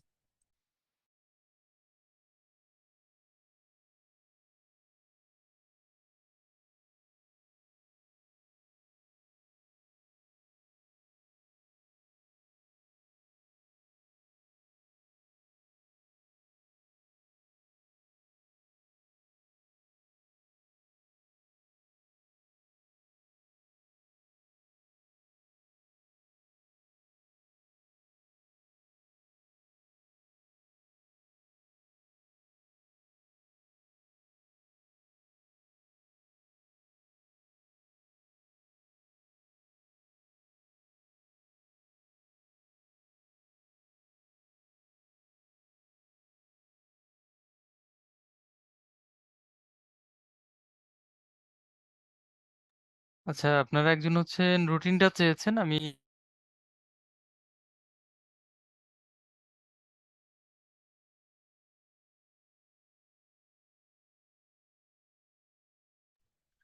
রুটিনের লিঙ্কটা আমি অলরেডি দিয়ে দিয়েছি চ্যাট বক্সে, কাইন্ডলি আপনারা তাহলে এখান থেকে নিয়ে নেবেন।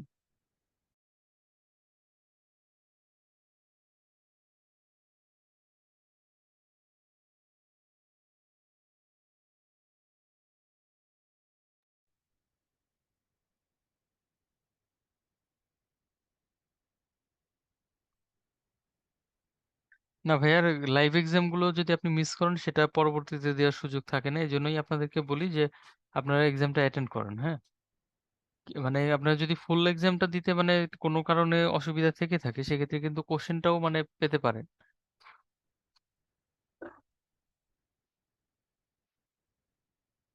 আমাদের সাবজেক্টিভ মডেল টেস্টের ইয়েটা আমাদের অলরেডি ওয়েবসাইটে দেয়া আছে, আপনারা যদি একটু খেয়াল করেন আমাদের ওয়েবসাইটটায় একটু যাবেন, সেখানে অলরেডি আপলোড করা আছে আপনাদের যে প্রিলি সম্ভাবনা পরীক্ষা, সেটা হবে 23 তারিখ থেকে, আর হচ্ছে subject final plus final model test এটা হবে হচ্ছে 13 তারিখ থেকে।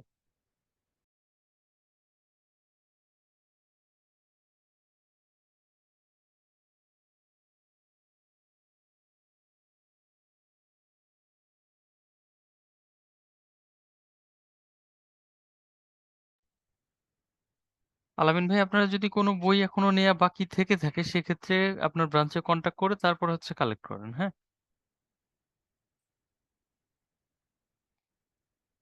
ভিডিও প্লাস নোট এগুলো হচ্ছে আপনাদের প্রিলি এক্সাম পর্যন্ত থাকবে।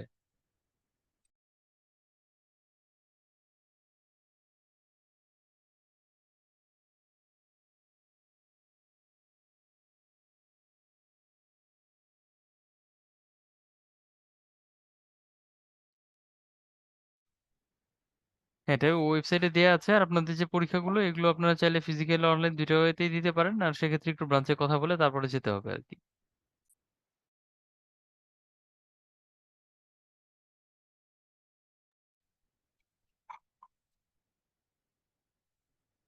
লাস্ট 2টা বুক কবে দিবে ভাই? বইয়ের ব্যাপারে কথা বলার জন্য কাইন্ডলি ব্রাঞ্চে একটু যোগাযোগ করবেন। হ্যাঁ, ওইখান থেকে তো কালেক্ট করতে হবে আপনাদের, সো একটু ব্রাঞ্চে কথা বলে নেবেন। ওকে ভাই, আপনাকেও ধন্যবাদ। তো এই ছিল মোটামুটি আপনাদের আজকের কোশ্চেন গুলো।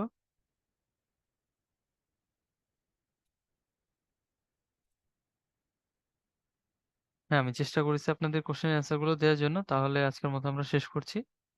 আপনাদের যদি আরো কোনো কোয়ারি থাকে সেক্ষেত্রে আপনারা আমাদের হেল্পলাইনে কল করে আপনারা হেল্প নিতে পারেন, অসুবিধা নেই। তাছাড়া ব্রাঞ্চ তো আছেই, আপনারা সেখানেও কল করে আপনারা সহযোগিতা পাবেন, অসুবিধা নেই। তাহলে আমরা আজকের মতো শেষ করছি। ধন্যবাদ সবাইকে।